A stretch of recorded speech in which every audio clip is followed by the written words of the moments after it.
What's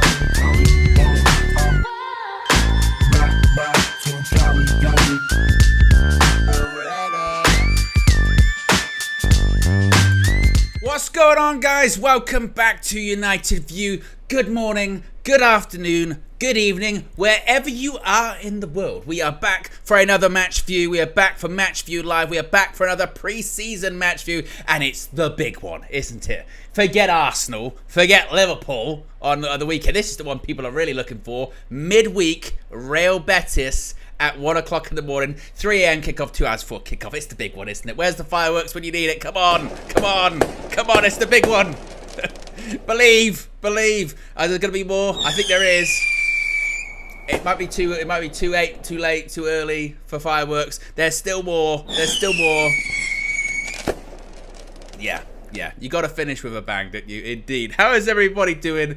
Hope you're doing good. Thank you for possibly staying up, but to be honest with you, there might be lots of people going, thank God that I get to watch a match view at my usual time. I go through this all the time in the pro wrestling world, as it were.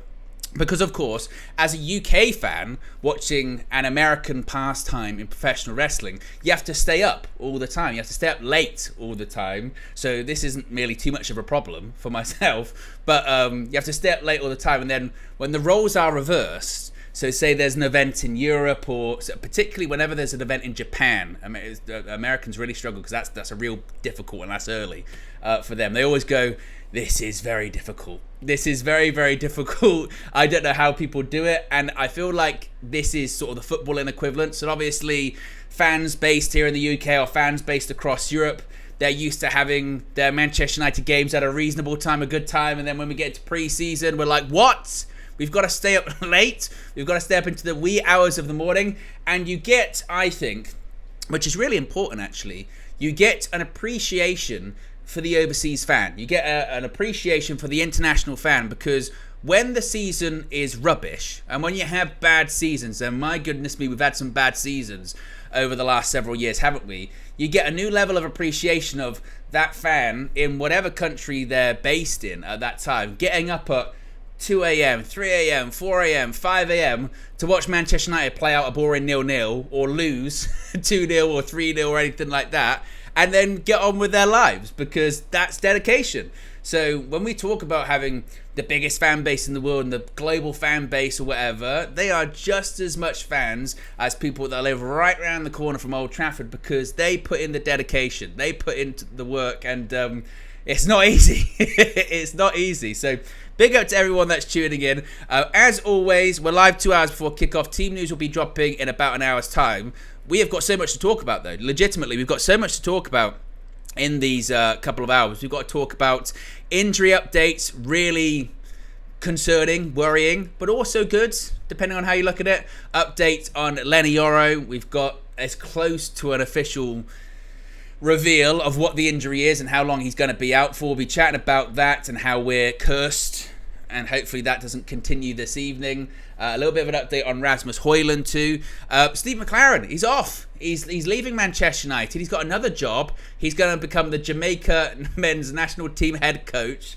Yes, I know. I mean, the same Steve McClaren that when he was managing in the Netherlands adopted a Dutch accent. I can't wait for when he does an interview in about 6 months' time after managing the Jamaican national team. It's going to be terrific. So we chat about that. What does that mean for Manchester United? Some transfer updates, possibly a bid going in for Scott McTominay, a new bid from Fulham, an update for when it comes to Aaron Wan-Bissaka. We've got previews from Flex and KG. We've got press conference clips from Ahmad. I've also got, whilst we're figuring this all out, guys, I've also got the Liverpool-Arsenal game to the left of me here. Liverpool 1-0 up. Mo Salah scored against Arsenal, so I can give you a bit of an update whilst that's happening too. Team news, you can see the predicted starting 11 there. Full transparency, that predicted team, I probably made that actually 12, 18 hours ago, something like that. Just out of, I think this is what it's going to be. And in the last couple of minutes, it's been reported on social media from the social media account Ten Hag Ball, which has actually broken a few stories when it comes to team news. The suggestion is 2 hours before kickoff, an exclusive from them, that Jadon Sancho and Marcus Rashford both start this evening for Manchester United. Now, that would lead one to the possibility that Marcus Rashford's going to be off the left-hand side, probably Ahmad off the right, and Jadon Sancho, much like he was last season, will probably be starting in a false 9 position. So you have a front three of Ahmad, of Rashford, and of Jadon Sancho. As far as what I think the team is going to be, I don't have any team news spoilers. It's not really my thing. If they come up on social media, then we can chat about them. If not, it's not really my sort of thing that I like doing too much. Friendlies is a little bit different. When it's competitive, it's really like, oh, it feels a bit dirty, doesn't it? But my predicted team, Onana in goal, back four. Look, we know Lenny Yoro is not going to be playing. He's not available, and how long he might not be available for. We'll talk about that in just a second. I would think Wan-Bissaka at right back, maybe one of his final games for Manchester United. We shall see.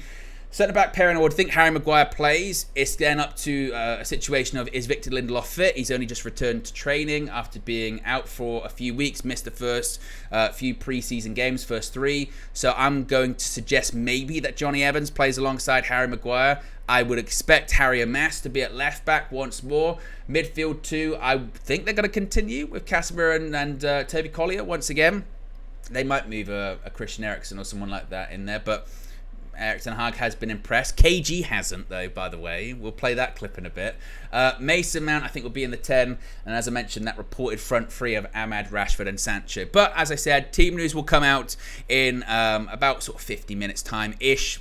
Team news is a bit looser on pre-season, so once it comes out, of course, we'll let you know. But before then, and before I get to the chat, and before I forget, more importantly, as always, as you have seen throughout this pre-season tour coverage thus far, this video, this stream, this match view, this asylum is brought to you by Oxford Natural by Gowan Life. As you would have seen recently, so many people getting involved in the comments and all of the tour footage and all of the tour content. You guys have really been enjoying it. And probably the biggest and most prevalent comment that I've seen is people saying, how good does KG the comedian look? Well, if you've been following this saga for the last few months, Flex and KG, they've been on their health journey. The results are resulting. Flex and KG have been utilizing the Optimum Day and Night. They've been getting the results. If you haven't seen the original video where they went into the clinic in Manchester, you can see that in the video description below, as well as all the information about Optimum Day and Night and things of that nature. More importantly, though, there is a link in the video description. It's also pinned in the chat. And you can scan the QR code on the screen right now or on the sidebar. There's so many ways to find that link. You can go there, scan the QR code on the screen. It will take you to the page to subscribe. You can save up to 70% off. Yes, 70% off. You can start your own health journey. It's never too late. It can always be the first day today, tonight, tomorrow, whenever it may be, but you can scan the QR code, get involved in that. Big up to Oxford Natural by Gowing Life indeed. Let me see what people are saying here in the chat at the moment. Lots of people talk about how hot it is. Oh my God. Yeah. And you know, I mean, I don't want to bring the show down. I don't want to bring the tone down already. It's late, so I can swear. Fucking hell, it's hot at the moment. And even at night, when the temperature goes down, it is so like just stuffy and humid and just, oh. I mean, the fan's on. You might be able to hear it if you can. Sorry. But it's just, and I know it's hotter where other people are. But it's just at night, isn't it? It's at night when you want to just try and cool down. And it's that kind of heat that keeps you up. And obviously here in the UK, we don't have AC. We just have the fan, which we use for a few months a year. And it's so hot at the moment that they're doing that thing where they show you sort of tips to stay cool at night. And some of them are quite basic, you know, make sure you drink water because you get dehydrated, utilize a fan, don't sleep in a duvet, put the window open, stuff like that. But there are some quite useful ones that I didn't know about. Which is you can put like you can put your pillowcase in the freezer if you've got room, or you can put a little wet cloth. You can put that in the freezer or something. Put that on your head. But I don't know about you. Whenever I do that, it gives me headaches. It gives me headaches whenever I have to do that. So you just kind of have to sort of grin and bear it. And that does also mean when you wake up in the morning, doesn't it, that you go, I've slept, but I've not really slept. You know what I mean? I've slept, but not really. It's not really had that kind of proper sleep that you need. So it is warm. It is warm, definitely, this evening. Yeah. Wet your earlobes. Is that a real thing? Wet your earlobes. Big up, Mick. Takes all sorts, I suppose. Josiah says, why is there no AC in the UK? Because we don't really need it. And all the houses and buildings here are built to retain heat. You know, they're built to insulate, which means when it does get hot in the summer, all of that heat just stays and it doesn't go anywhere. You know what I mean? It just doesn't go anywhere. And then you turn the fan on, it's just blowing hot air at you the whole night. It's blowing. If anything, it gets quite annoying. And there are certain points when you turn it off, you go, this is shit. And then immediately you regret it. And you go, right, I'll turn that back on. I apologized. You know, I apologize to the fan. You are working as best as you can. So, yes. Austin Baker's been a member for 2 years. 2 years of support. Says, yow, O-Dog. Let's go. Happy anniversary, by the way. And drop a like, guys. We're staying up together. Indeed, we are. Big up to Austin Baker. Appreciate you. 2 years of support. Big up to you. And if you haven't already, by the way, click the like button. Be sure to subscribe as well. Bottom right-hand corner, you know what to do. Right. We spoke a little about team news. We spoke about all of the above. Let me just drag this little window down here so I can keep an eye on the Liverpool Arsenal game. Not that I need to, but I'm already scouting. I'm scouting for the weekend. I'm scouting for Saturday, which won't be as late as this. Thank goodness, because I don't think twice in 1 week. I'm not sure anyone's got that in them, do they? Where should we start? I mean, it's not great to start on a negative note, I suppose, but let's start on the injuries. We finally do have a bit of an update on Lenny Yoro. Not an official one from the club. That's expected to be coming tomorrow, but we do have an update from several big journalists reporting not good news when it comes to Lenny Yoro. Chris Wheeler reported this evening, breaking, there are fears that Lenny Yoro has broken his metatarsal and could be out of action for up to 2 months. Yes, up to 2 months. We are screwed! Yep, indeed we are. I mean, I'm looking at the medical department and just going, why are you the way that you are? Honestly, every time I try to do something fun or exciting, you make it not that way. I hate so much about the things that you choose to be. Yeah, that's how I'm feeling about the medical department at the moment. Lots of people reporting the same thing, saying that Lenny Yoro could be looking at around 2 months out with a fractured metatarsal. Big blow for Manchester United, for Richard Romano kind of echoing these reports, saying more tests to follow soon. But Manchester United are now concerned Lenny Yoro has fractured his metatarsal. It'd mean up to 2 months sideline for the new signing, as per Chris Wheeler's original report. United District also reporting from Chris Wheeler that Manchester United are expected to give an official update on Lenny Yoro's fitness tomorrow, which is probably why this has now come out. I mentioned this morning, yesterday morning, whenever it was, on the transfer view that we hadn't heard anything official from the club, and it became quite apparent that even the journalists didn't really know. That's why we hadn't heard anything from them, and there was a lot of speculation. It's certainly no coincidence, isn't it, that we're expected to get an official announcement tomorrow, and suddenly 24 hours before we're going to get this official announcement or official update from the club, suddenly all of the journalists know, because they've probably had their sources, or they've been told, they've got the story out there ahead of time. So I would probably assume this is fairly accurate, and we might get an update on Lenny, or maybe, to be honest, as soon as this evening when Erik ten Hag does speak to certain members of the press. Maybe we'll get an update then, or Manchester United might just put out an official statement tomorrow evening. I wanted to bring this up as well. This is just shows how cursed we are, by the way. This is Lenny Yoro's injury history prior to coming to Manchester United. He's missed a game. One injury last season. Immediately signs with Manchester United. Out for 2 months. Now, the reality is probably he hadn't been playing senior football for all that long, but still, don't have that many injuries. And then comes to Manchester United, fractured metatarsal immediately. It's just, it's just a disaster, isn't it? It is just a complete disaster. And this, by the way, goes to show, doesn't it, that that whole talk about injury-prone stuff is nonsense, because you can get a player, as I've mentioned previously, that doesn't have a lengthy injury record, and he's injured immediately. You're playing roulette the whole time. You know, it's a gamble. Every transfer is a gamble, is a risk, and this is just evidence of it, isn't it? Ugh. Now, a bit of an update on Rasmus Højlund as well. This is coming from the Sun, so take it with a pinch of salt, because according to Neil Custis, we're owned by Qatar. David De Gea is coming back, and Aaron Wan-Bissaka finished the season wearing thank you shirts, or the players wore thank you shirts for Wan-Bissaka of his departure. But he has said that Rasmus Højlund's injury, 2-0 Liverpool. 2-0 Liverpool against Arsenal. Rasmus Højlund's injury is thought to be a slight pull that could keep him out of the tour's second game against Real Betis, rather than a long-term problem, which had kind of been thought maybe after the game immediately. He still was walking around not totally uncomfortable, was he? But when it comes to, obviously, the Lenny Yoro stuff, again, it's a complete disaster. There's no other way of sort of dressing around it. It's a disaster. I don't blame. I've seen this. Oh well, what a waste of money. Oh yeah, because he's out for 2 months. We shouldn't have bought him, should we? Then not the fact that he's 18 and if all goes well, we'll have him for 10 years or whatever. No, we shouldn't. we shouldn't have. What a waste of money. We can't be too reactionary. As for who's to blame, well, we're still waiting on more information, aren't we, for all of that, to make an actual sort of educated look at what's happened here.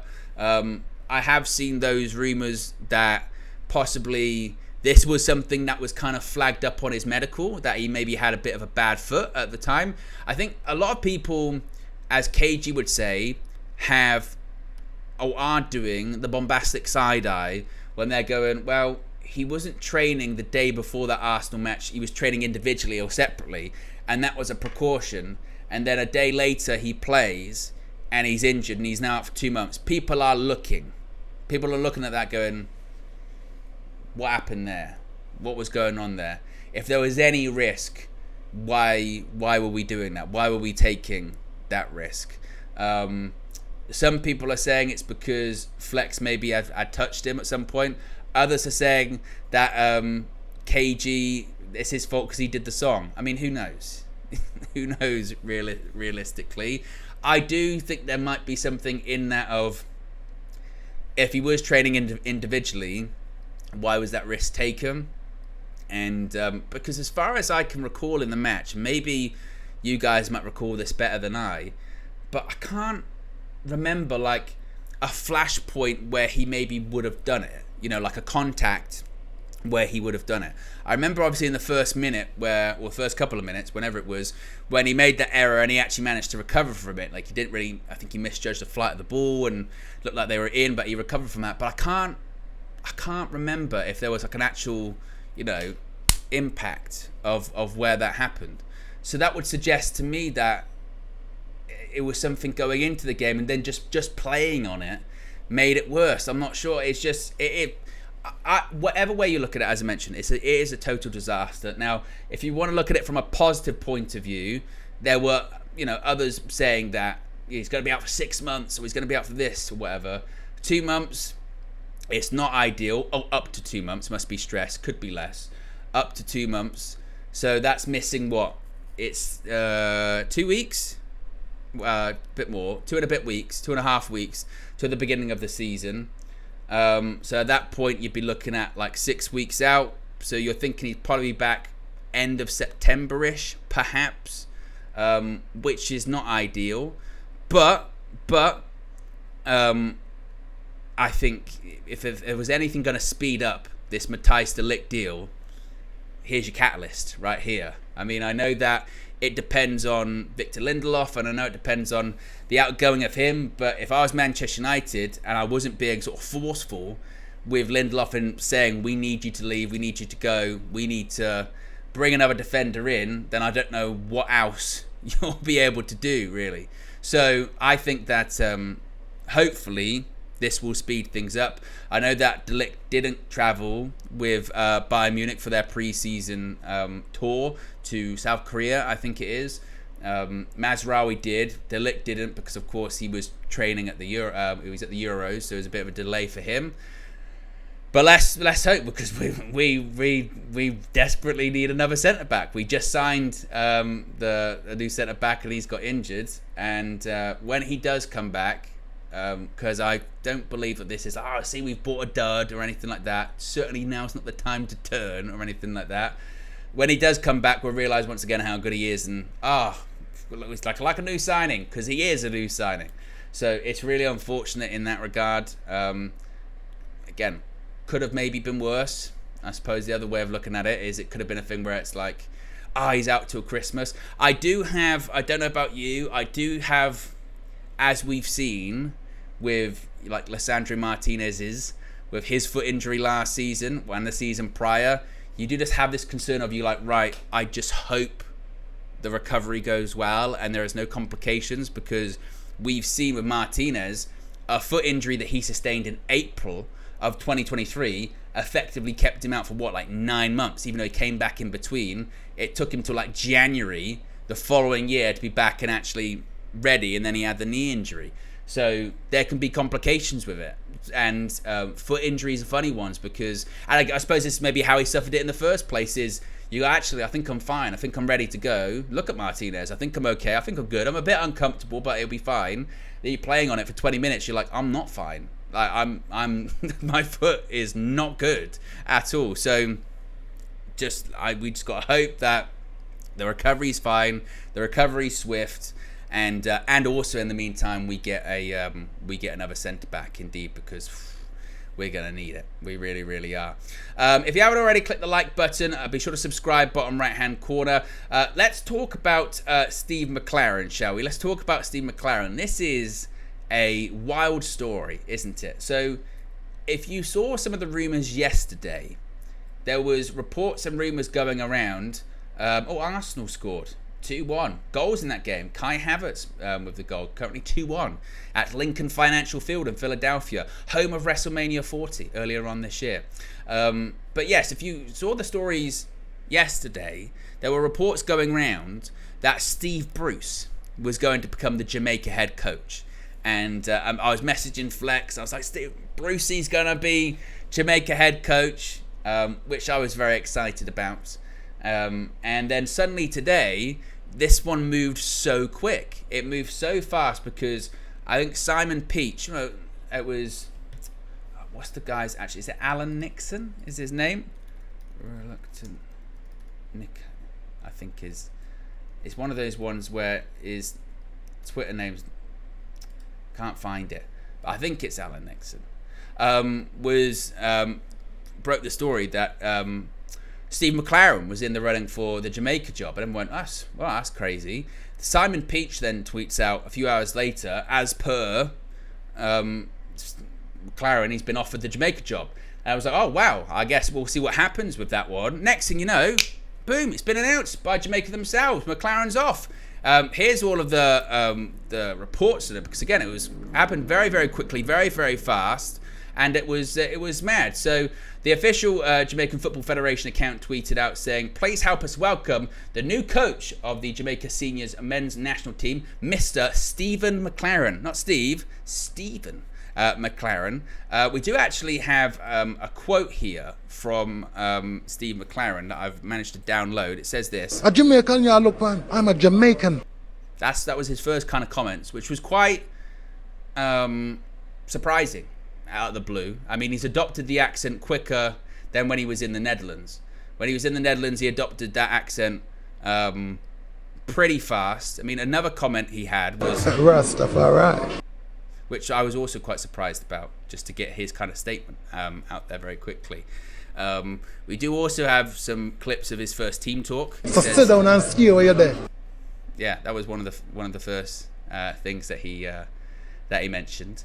But yeah, so Steve McClaren, Mr. Stephen McClaren, Mr. Stephen McClaren was announced as the head coach.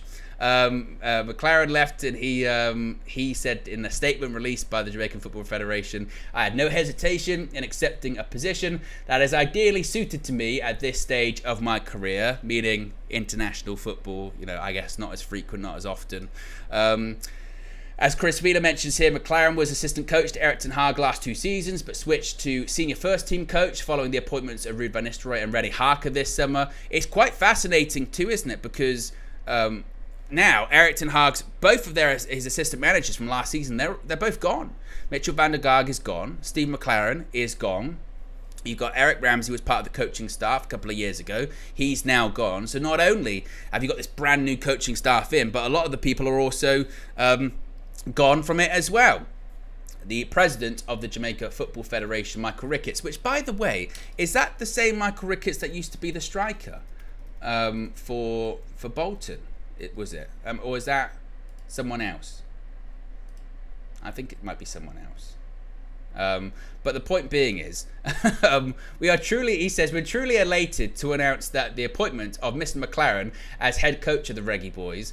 We're confident we made the right decision and look forward to him guiding our nation towards the World Cup. McClaren said, I'm extremely proud and excited to take up the position of head coach of the Jamaican men's national team. I had no hesitation in accepting a position, as I mentioned, that is ideally suited to me at this stage of my career. Manchester United released a statement as well, wishing McClaren the best in his future. They said Steve McClaren is to leave Manchester United to become the head coach of the Jamaica men's national team. McClaren has spent the past 2 years as assistant to men's first team manager Erik ten Hag, playing a key role in the staff behind our 2024 Emirates FA Cup and 2023 Carabao Cup winning teams. In an earlier spell at Old Trafford, Steve McClaren served as assistant to Sir Alex Ferguson from the treble-winning 1999 season to 2001, and later went on to manage the England national team. To be honest, less said about that latter bit there, the better. We don't need to bring up Wally and the Brolly and all that kind of stuff. My goodness me, we can move on very quickly. Commenting on McClaren's departure, Erik ten Hag said, quote, I want to thank Steve for his tremendous service over the past 2 years. He has been an invaluable source of support and advice to me since I arrived in English football, helping us achieve 2 trophies while laying down foundations for further success. Steve and I have been friends for 16 years since we first worked together at FC Twente, and then that relationship will continue as he embarks on this next challenge, as will his bond with Manchester United. All of us at the club wish Steve the best of luck in his new role. Critically here, because I guess some people had been wondering, well, isn't Steve McClaren meant to be involved with the players that are coming back to Carrington? He will still be doing this. I didn't realise that part of the reason for him staying at Carrington during this pre-season, one was to work with the players as they came back, because there were going to be so many that didn't go on the tour, but also he had surgery. I think he had surgery on his foot or on his leg or something like that, so he's actually been recovering from surgery, so that's also why he didn't travel. But Manchester United do say Steve will continue to oversee the return of international players to pre-season training at Carrington in coming days before departing after the rest of the squad returns from our US tour next week. So essentially, for the next week, he's going to be, welcoming players back, undergoing training sessions with them, or overseeing training sessions rather, with them. Then the wider squad, they're going to return, of course, next week once the US tour has concluded with that game against Liverpool and South Carolina on Saturday, and then after that, he's no longer needed, I guess. I don't know if it means he's going to be replaced. I mean, we've already seen just this week a new coach is coming, focusing on set pieces and individual individual training. We'll wait and see if someone else does indeed coming to replace him. Steve McClaren said, I wish to say a huge thank you to everyone at Manchester United for their friendship, help and support during the past 2 years. I'm delighted to have played my part in helping Eric deliver 2 trophies to the club, and for my final game to have been our FA Cup victory over Manchester City. There can be no better note on which to end. I have no doubt the foundations that are in place at Manchester United will see the club challenging again soon for all the major trophies. Finally, United did post this tweet as well, saying Steve McClaren is set to leave United and become head coach of Jamaica. We want to thank Steve for his fantastic service to the club and wish him all the best for the future. Now, I don't think this was anything that was, long-term planned by Manchester United or McClaren, because, of course, we had heard those reports, hadn't we? We had heard those reports that Ineos liked him. Of course, Dave Brailsford had a bit of a pre-existing relationship with him. Going back several years, I think McClaren had invited Brailsford in whilst he was the Derby head coach to talk to the team, and they share similar philosophies about sport and marginal gains and things of that nature. So Ineos were very keen to keep him as much as they were shaking up the coaching staff this summer. They were very much keen to keep him. So I do think this is something that has happened quite quickly and was quite unexpected. But look, it's going to be really interesting to see what happens. Of course, World Cup's in 2 years. Hasn't the competition once again opened up? I think there's more teams involved than ever. It would be wild, wouldn't it? He was the England manager. He never made it to a major competition with England as the manager. Of course, he was assistant manager for years under Sven. But imagine he made it there with Jamaica. Could you imagine? That would be pretty remarkable, wouldn't it? So, as for what that means, again, for the coaching staff at Manchester United now, maybe that means another coach is coming in. Maybe they're happy with all they've got. Does that mean at the moment? Well, they were first team coach. They were first team coach anyway, but he was senior first team coach. It was Darren Fletcher was first team coach. I think the new guy that came in, his name escapes me now. I think he was a first team coach too. And then you've got Ruud van Nistelrooy, Rene Harker, are sort of assistant managers, and Erik ten Hag as the manager. So maybe they just might leave it as is. We shall see when it comes to that. But certainly was a pretty wild news story. A pretty wild news story that kind of came out of nowhere, wasn't it, today? So yes, Steve McClaren is the new head coach of the Jamaica men's national team. Wild. We are about an hour and a half away from kickoff, by the way, guys. About half an hour from team news coming out. Actually, to be honest, probably about 15 minutes. I think last time team news came out at about 1:45. So once team news comes out, of course, we'll chat about it here. But first, let's get a bit of a preview as to what's going on. Flex and KG, of course, they're there in San Diego, California. They actually went up there a couple of days ago, then drove back to UCLA to be a part of the press conference yesterday, but they're in San Diego. They were outside Snapdragon Stadium. They were chatting about this upcoming game. KG had some interesting things to say about actually some of the players, and I want to see what you guys have to say about maybe some of his opinions. Take a look at this. Snapdragon Stadium, our new sponsor stadium. Oh yeah, this is ours. That's what I'm saying, bro. We own this now. No. Hey, chill, because what? Obviously, we went to the Arsenal got the SoFi. Yeah. We can't. That's not us. No. It's on the front of the shirt, screen. mate. No screen. No, the screen's in there. Oh, the screen's in there. there. No roof. No roof. San Diego, bro. Nah, don't claim it. Don't claim it. Right, we're here at the Snapdragon, bro. We're here at one of our sponsor stadiums. Yeah. As Manchester United take on Real Betis tomorrow. Yes. Really late in the UK, or should I say early in the UK. Yes, it is. A nice, lovely time tomorrow. The sun's going to be beaming. We've had the press conference today with Ahmad. That was nice, man. Absolutely. Really nice. But I need to ask you the key question. Yeah. Man. What are you expecting? What do you want from this game? What are you looking for? Flex. Mr. Flex. I want Ahmad to 100% start. Yep. We said that it's going to be a big preseason for him because of the lack of players that are here. Yes. And he should carry that right-hand side really for the tour and hopefully take him into the Charity Shield. I want to see us bounce back. I want to see us get a win, of course. We don't know. We still haven't got the situation with Yoro, but we know it's going to be It's not sounding great. Rasmus is sounding like he's okay, but even still, I won't even play him. I won't play Ethan, just leave him. Start Ethan, man. 90 minutes. Do you know? 90 minutes. Just save Rasmus for Liverpool. Yeah. You know what I mean? Because we don't want to end up in a situation, or just give him sort of 15 minutes near the end or something like that. But I just want to see us bounce back. I want to see us play on the front foot. Obviously, the level of opposition is Manuel Pellegrini. You know, he's been in his press conference, and what's his name? Hector Bellerin. So you can't just take these games lightly and think, it's Betis, they're rubbish. Not saying that, but obviously it's not the level of Arsenal. We'll get a good game. We'll be expected to win here. Last time we was here, it was all the kids playing. Against Wrexham this time last year, and we've got first team when players. The assault happened, when we witnessed. Yeah, what's his name? Paul, can't remember his name. Yeah. That was assault, took him bro. out. Yeah, took him out. He punched in his ribs. I think. Yeah, he took him out. It was terrible. And they won. They won that game. Yeah, as well. hopefully we don't see nothing like that. Yeah, we don't want to see no upsets. But so I want to see us play on the front foot. Like that first 15, 20 minutes against Arsenal, I want to see that for, if not the majority, if not all the game. What I'm looking for in this game, though, I'm looking for a Mason Mount performance. Again, yes. I think we're starting to see some good runs off the ball, but I want to see him kind of command the game and really let us, send a message. Send a message to the Premier League that I am fit, I am ready. It's good that he's played a lot of these games. Another thing that I'm looking for is fitness. I don't want to see any of the players come off injured, Lex. We lost 2 players in the last game, and it was difficult. Rasmus Højlund, who I don't think we should rush back. I hope the medical team make the right decision, Ten Hag included. Especially because it was a niggle, yeah. You don't want to risk it. This guy is very important. Yes, we got Xerxes. He's training in Canada, and the guys are getting ready. But on top of all of that, we just want to make sure we give ourselves the best options going forward. And the greatest option right now is to make sure we do the right thing. If we know players have got something wrong, if we know that players there's a twinge or anything, let's not play them. James from AFTV mentioned something to me after our game, because he asked, he's like, I don't know if it's just a Ten Hag thing. Just going to open the car for Josh. He obviously needs to go and get something. I don't know if it's just a Ten Hag thing. Yeah. But I wanted to ask, like, why do you just give people 45 and then 45? What does that do for the team? We saw Arteta plays like an A team to 60 and get them into it.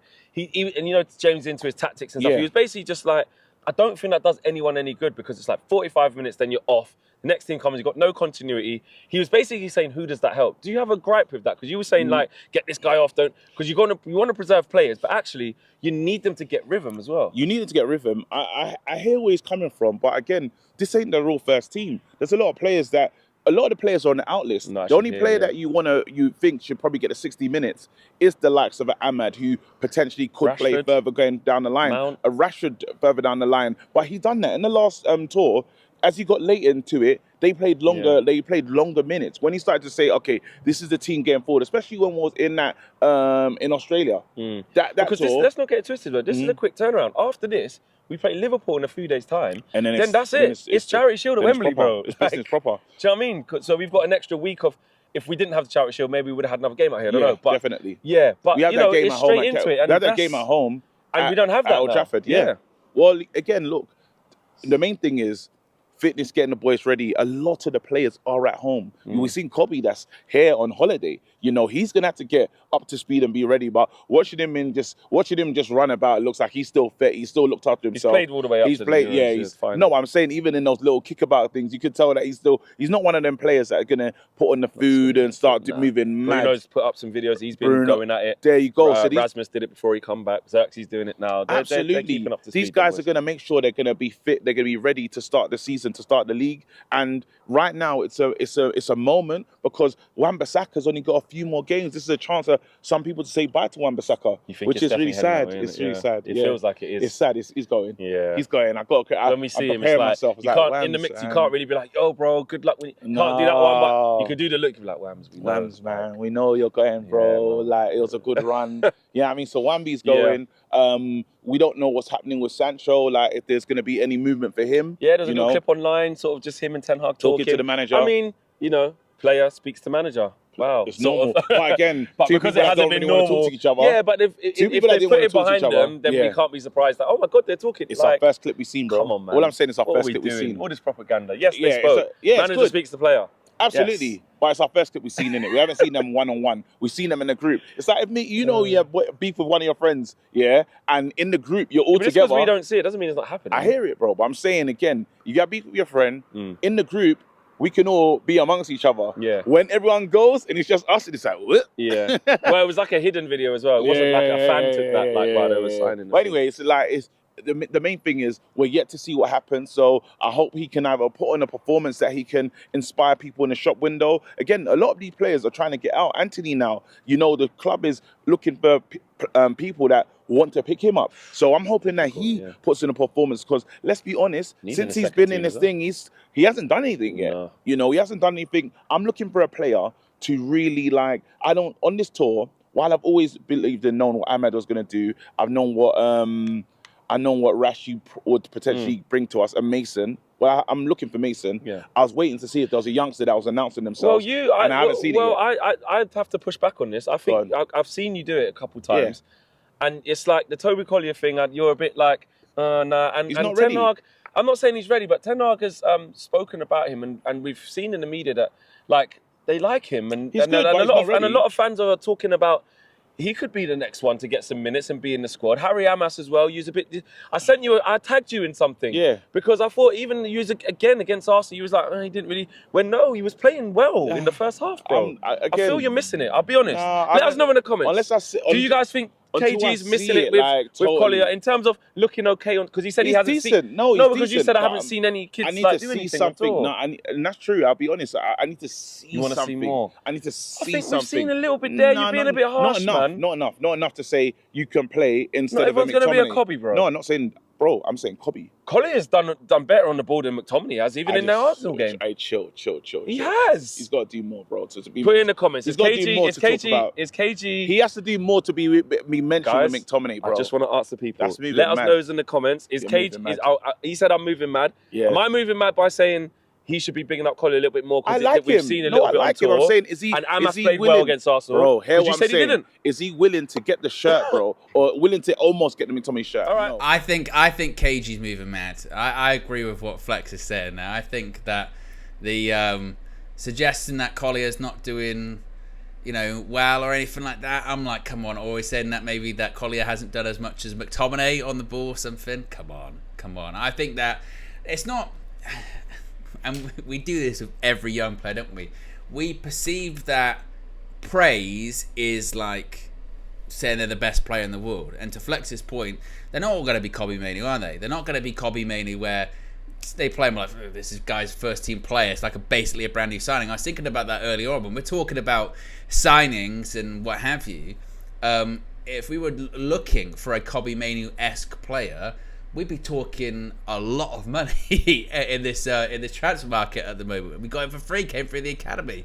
And of course, Toby Collier is not going to be like that. I think to say that maybe Harry Amass has to do more, I think that's really harsh. I think that in the first game, as mentioned this so many times, but against Rosenborg, I thought he looked a bit nervy. Didn't start against either Rosenborg or Rangers, by the way. When he came on against Rosenborg, a bit nervy. He was better against Rangers. I thought he was really good in the first half against Arsenal. Really tidy on the ball. Got some proper hospital passes played his way, where there was one in particular where he was in such a tight space. He's surrounded by like 3 Arsenal players, and just by good footwork manages to sort of wriggle his way out, pass it out. And you're looking, that's what you're really looking for. And again, that's why I talk about pre-season and say, well, not that the result isn't important, but it is somewhat secondary, because again, it's just about getting minutes, just about getting rhythm, but also at the same time, it's about seeing those younger players and going, right, how can they fit? What do they look like? How how are they going to play in this side? So I think that to say that Amass or Collier need to do more, I think they're doing enough in this senior Manchester United team. And when all the first team players are back, I don't think they're going to play. I think, to be honest with you, I think the position that's maybe up for most this guy could actually play is probably Harry Amass at left back, considering the issues we've got at full back and what have you. Given how the season could go, maybe what happens in the transfer market, he could definitely get some minutes this season, no doubt about that. So to say that they need to do more, I think it's that's a bit harsh, but that's KG. You never know what you're going to get with him, yeah? You never know what you're going to get. You'll get one player won't play well, go, no, come on, you need to believe. The young players, no, I expect a bit more. So, yes. What are people saying here in the chat about it? Claude says Collier is doing better than Casemiro. Nessie says Amass was very good last game. Sabusio says McTominay is horrendous on the ball. Collier is a better footballer, in my opinion. What else are people saying? J Sports says Collier and McTominay don't even play the same role. Ice Tray says KG raises standards, proud of him. So it's mixed, certainly. We do have not a official starting 11 out just yet, but what is being said to be the starting 11, and it's being retweeted by some credible people on social media, that the team news may be out, and it will be as follows. Let me read it to you. So the suggestion is that in goal, it's not going to be Andre Onana. Rather, it's going to be Tom Heaton. We're then going to have a back four of Aaron Wan-Bissaka, Harry Maguire, Victor Lindelof, and Harry Amass. So I mentioned earlier on about who would be starting at centre back alongside Harry Maguire. Would it be Johnny Evans or would it be Lindelof? Again, I wasn't sure with Lindelof just purely because of he's just come back into training, but he is going to be playing. Midfield, interestingly, speaking of Speaking of Toby Collier, looks like Collier is not going to be starting. Instead, it's going to be Casemiro. Alongside him, it's going to be Christian Eriksen.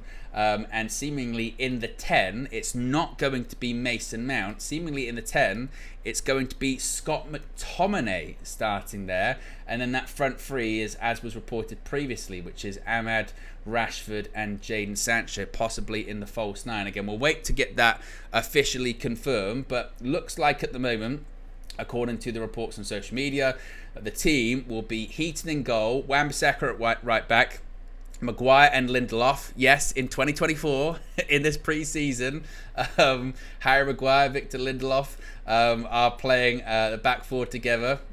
Never stops, although that might be one of the final games Lindelof does play, in fairness. And Harry Amass at left back. Casemiro, possibly alongside Christian Eriksen. The midfield that was so great a couple of years ago. Scott McTominay probably in the 10. And here we go, actually. The team news is just being released right now. Let me see if that team news was indeed correct. So that's Heaton in goal. That's Lindelof, Maguire, Wan-Bissaka, Harry Amass, yes. Casemiro, yes. Once again, the captain. Christian Eriksen, yes. Scott McTominay, yes. Ahmad in the on the right. Marcus Rashford on the left, and Jadon Sancho up front. As far as the names on the bench, I can bring that to you actually right now. Let me just get this this sorted, and I can get the graphic up on the screen for you guys so you can see this much more clearly. Do KG, what you call it? There you go. There you go. There you go. What you call it? The subs bench is a bit bigger. It is tiny writing. Me, Onana, Evans, Fish, Murray, Collier, Fletcher, Hannibal, Mather, Mount, Oyedele, Scanlon, Anthony, and Wheatley is the bench for Manchester United. Once again, we'll confirm that team news for you in just a few seconds. Actually, whilst we get all of these graphics sorted, let's play a little bit of a clip from the Flex and KG show, and then, as we're coming back, we'll talk about all the team news. We are here at UCLA in the Hall of Champions. Hall of Champions, Hall bro. of As you can see, like they had to. This hall is big. Massive. This is all behind us. Titles, Silverware. silverware, Gauntlets. title charge. Even Stamps. they've even got title watches, bro. Title watches, bro. See, There's it's probably crazy. title rings. There's a big crystal chandelier globe thing to the left. It's all mad. Don't forget the Infinity Gauntlet, bro. The Infinity Gauntlet. They've Josh got is an going to show Infinity you, don't worry. Gauntlet. Josh is Josh will gonna show you that. But listen, 100%. we got bigger fish to fry, mate. Bigger fish to fry. Listen, we're here ahead of the press conference as Manchester United are taking on Real Betis tomorrow. That is in San Diego, but the press conference is here. But before we get into all of that and talk about transfers and talk about, you know, injuries and how we see the team, because it's a Flex and KG show. Flex and KG, show. But this video is brought to you by Optimum, okay? Oxford Natural. The link is in the video description below. We're going to get into what KG's been doing and how he's been keeping his optimization up. But you can click the link in the video description below or scan the QR code on screen and you can get up to 75. 70%. Oh, shit. Sorry, I went too far. Up to 70%. He's just trying to add on more. 'Cause I'm Mate, lean, we've added on as much as we can, mate. 70% 70% off your first order, man. So make sure you guys do that. The QR code, as you can see, is there on screen.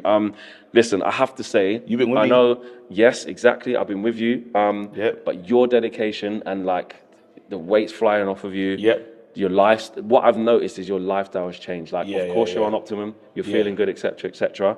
But you've actually gone and made the lifestyle changes as well. Talk See to us, me, man. you How's see it me been? at breakfast, bro. You saw me one day. I'm talking about. I got in the ocean, done a 30-minute swim in the hey, those Nice. waves. You saw the waves, yeah. I was like, I know you're on Optimum, but bro, don't go in there, bro. It says no swimming. Waves were crashing that because as a surfers, Yeah. It was the same waves though that the surfers are 100%. using. But bro, I got mashed up by them waves. But that was good anyway. Been doing that. Took one day off. Had a little cheat meal. Had a cheat breakfast. Remember when I had the waffles? The waffle. Yeah, I mean, so yeah, man, feels great. You know, like the confidence is there, and I just like healthy and just relaxed and we're working at a high level out here. But yeah, man's optimized. And I have to say, obviously, we're both on the day and night supplement. Yeah. We both keep taking that one. And again, the sleep, we've had to deal with jet lag as well. Yeah. So it hasn't been easy. Yeah. But again, Yeah. I know you always say the ashwagandha and stuff and the natural ingredients. bro. That is helping us sleep Yeah, better. yeah. Of course, we're in America. There's a lot of food that we want to be having. And I ain't touching it. He's not touching I it. ain't touching it. I've had a little bit more than him. Yeah. But in terms of I keep saying the sugar spike. I'm a fiend for that. I'm like, I need the sugar spike. If my spike's up, I need it. So we've managed to keep that under control. It definitely helps with that. And of course, I think it goes without saying the weight. Bro, I get it. So have you got a number? How much those come? Can you kind of put a? I don't know, but I'm getting a six pack. No, Josh can confirm Lines it. are starting Josh to confirmed it. appear. And I was like, Josh, I think I'm. So there you go, guys, man. You can get up to 70% off. We've got actually loads of messages from you guys saying I've ordered from Canada, I've ordered from America. Just felt two little vibrations in my microphone. I hope that's all good. Josh felt some vibrations. But in the microphone. everything is there in the link in the video description if you don't want to scan the QR code, or like I said, the link. Just click the link and you can get up to 70% off your first order. Right, man. So listen. There's a lot going on.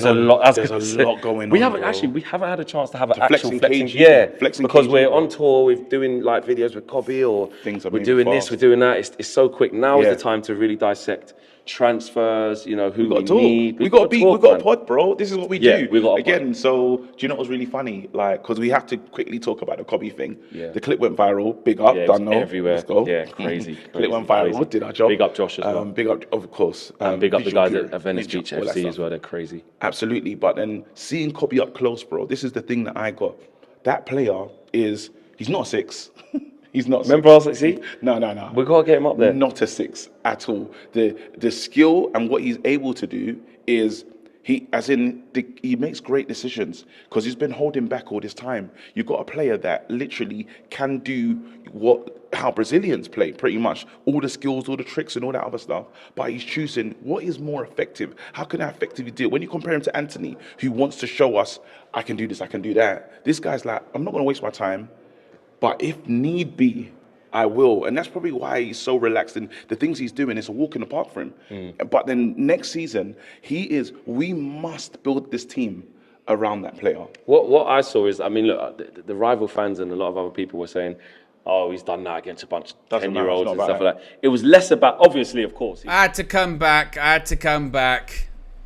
Shit.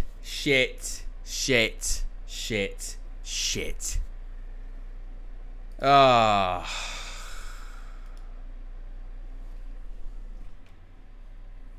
I've had enough! Disgraceful. Absolutely disgraceful. So, the news that's just breaking, we'll get to team news and that in just a second, but the news just breaking is, we spoke about the injuries earlier on in the show, didn't we? Saying that it was suggested that Lenny Oro, fractured metatarsal, was going to be out of action for, they said, up to 2 months, was what they said. Well, according to Samuel Luckhurst and Chris Wheeler, who are saying that Manchester United have confirmed this, Manchester United expect Lenny Oro to be out of action for 3 months. And Rasmus Højlund's hamstring injury, that one that wasn't too bad, he's going to be out of action for 6 weeks. So that Rasmus Højlund injury was nearly as bad as what they thought Lenny Oro's was going to be. Lenny Oro's is even worse. They said 2 months, now it's going to be 3 months. So that is the breaking news right now, is that once again, Manchester United expect Lenny Oro to be out of action for 3 months, Rasmus Højlund to be out for 6 weeks. We are screwed! The sort of general feelings on that is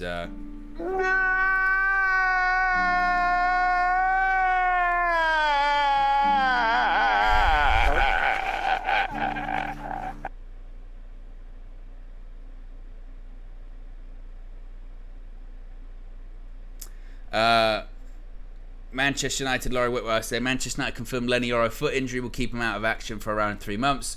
Sources say metatarsal. Oro wanted to stay with the team for the duration of the tour. Further assessment is going to be carried out in the UK. Rasmus Højlund is out for 6 weeks with a hamstring injury. So everyone's reporting it.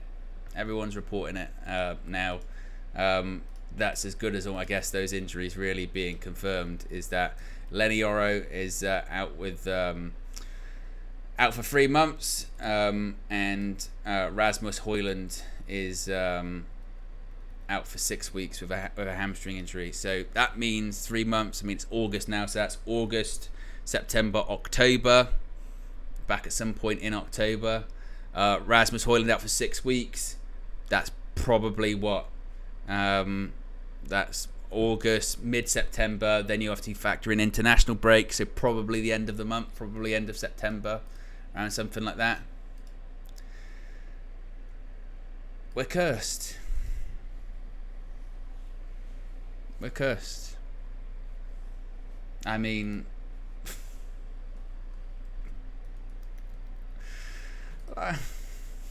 what the fuck is wrong with Manchester United and injuries? What is wrong with? There has to be something. At what point does it? At what point does it start? It's not luck anymore, is it? Like, whether it is the medical department, whether it is the training, whether it is, I don't know, but we are cursed.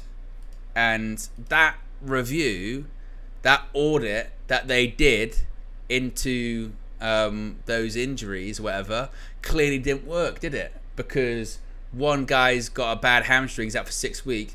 The other guy's out for 3 months. We just signed him. He's broke his metatarsals, broke his foot. And as I said earlier on, those points that we were saying about, we need more information about how sort of ready was he wasn't training the prior day, what was going on with that, like all of that kind of stuff. Like, now we really need to know, because we've signed a centre back. We might as well have loaned him to Lille for 3 months. We ain't got him. We need. I mentioned earlier on that had to be the catalyst. It had to be the catalyst to sign a centre back in De Ligt. Now we got to do it. We've got to. But if we signed De Ligt, by the way, who knows if he'd be injured or not. I think it does go to say, though, that I mentioned earlier, the whole thing about signing players with injury records, whatever. Who knows? Lenny Yoro, he'd barely been injured ever before coming. He plays his second game for Manchester United. He hasn't even played 90 minutes of total football. He's already broke his foot. It's mad. And again, it's so wild, because 2 hours ago they were saying Yoro was going to be out for 2 months. Now it's 3. And by the way, that's come from Manchester United now, they're saying. And Højlund for 6 weeks. There was a suggestion that, he might be ready for the start of the season. What? It's just, mad. Chris says, why do you need to know? Are you going to magically change something? Well, obviously I'm not going to change anything. Oh, yeah, I'm going to get involved, and Lenny Yoro's not ever going to break his foot again. I'm just saying that, there needs to be at least, there's going to be questions, isn't there? We're allowed to question things. If there's reports about him not training the day before because of uncomfortableness, if that was due to a foot injury, then there would be questions about why was he playing the next day, wouldn't there? That would be at least a topic of conversation. There was some other rumour suggesting that he might have had a foot injury in his medical. Did he play too soon on it? I mean, we have to remember as well. That it's not. We can't suggest that we would never play a centre back with a foot injury, because we did that last year. We literally did it 12 months ago with Lisandro Martinez. Remember last year? I remember bringing this up last year with Lisandro Martinez. In the first few games of the season, I went, Martinez doesn't look right. I think there's something wrong with his foot. And I remember the pushback at the time was, don't be so silly, Owen. Don't be so silly. They wouldn't let him play if he had something wrong with his foot. They wouldn't do that. No, they wouldn't. Don't be so stupid. You're not a doctor. And I'm not a doctor, by the way. But guess what? He then had to have another surgery on his foot because it wasn't right. And it's a disaster. I mentioned earlier on it was a disaster.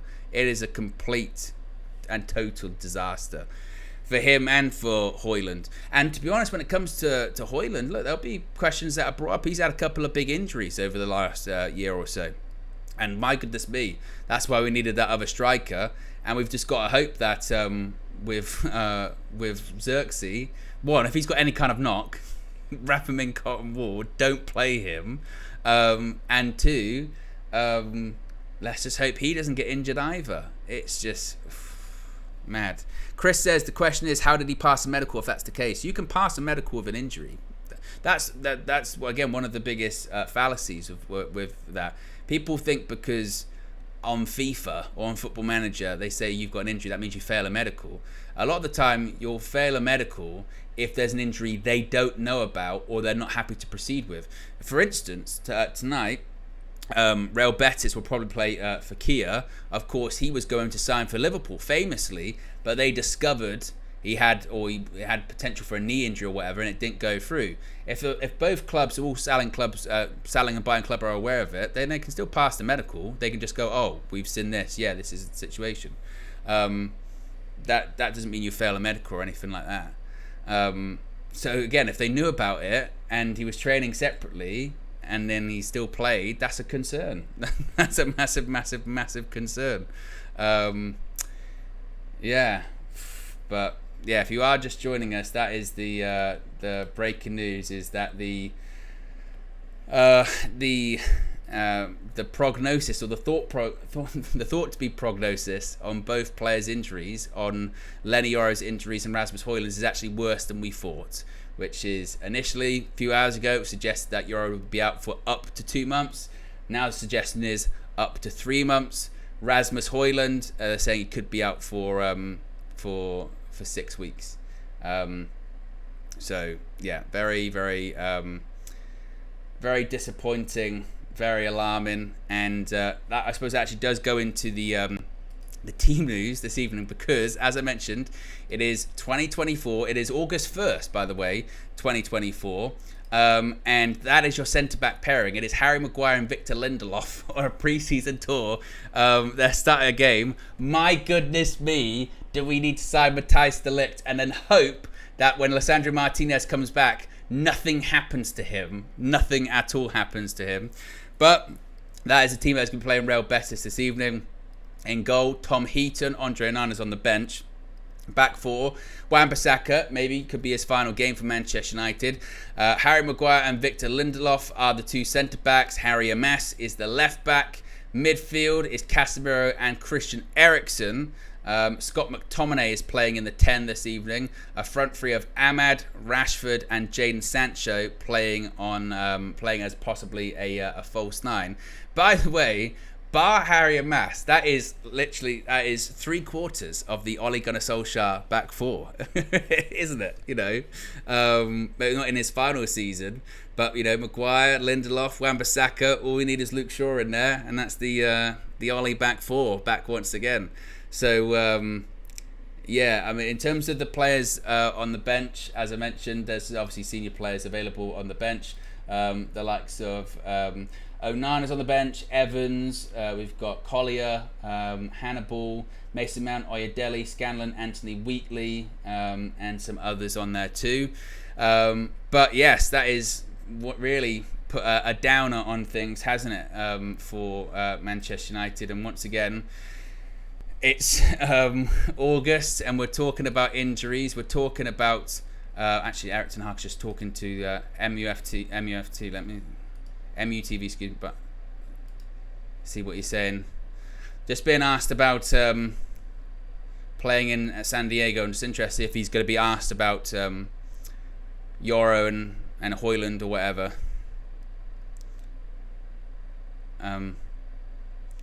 He's being asked about the team news. Being asked about... Oh, there's a trophy on the line, by the way.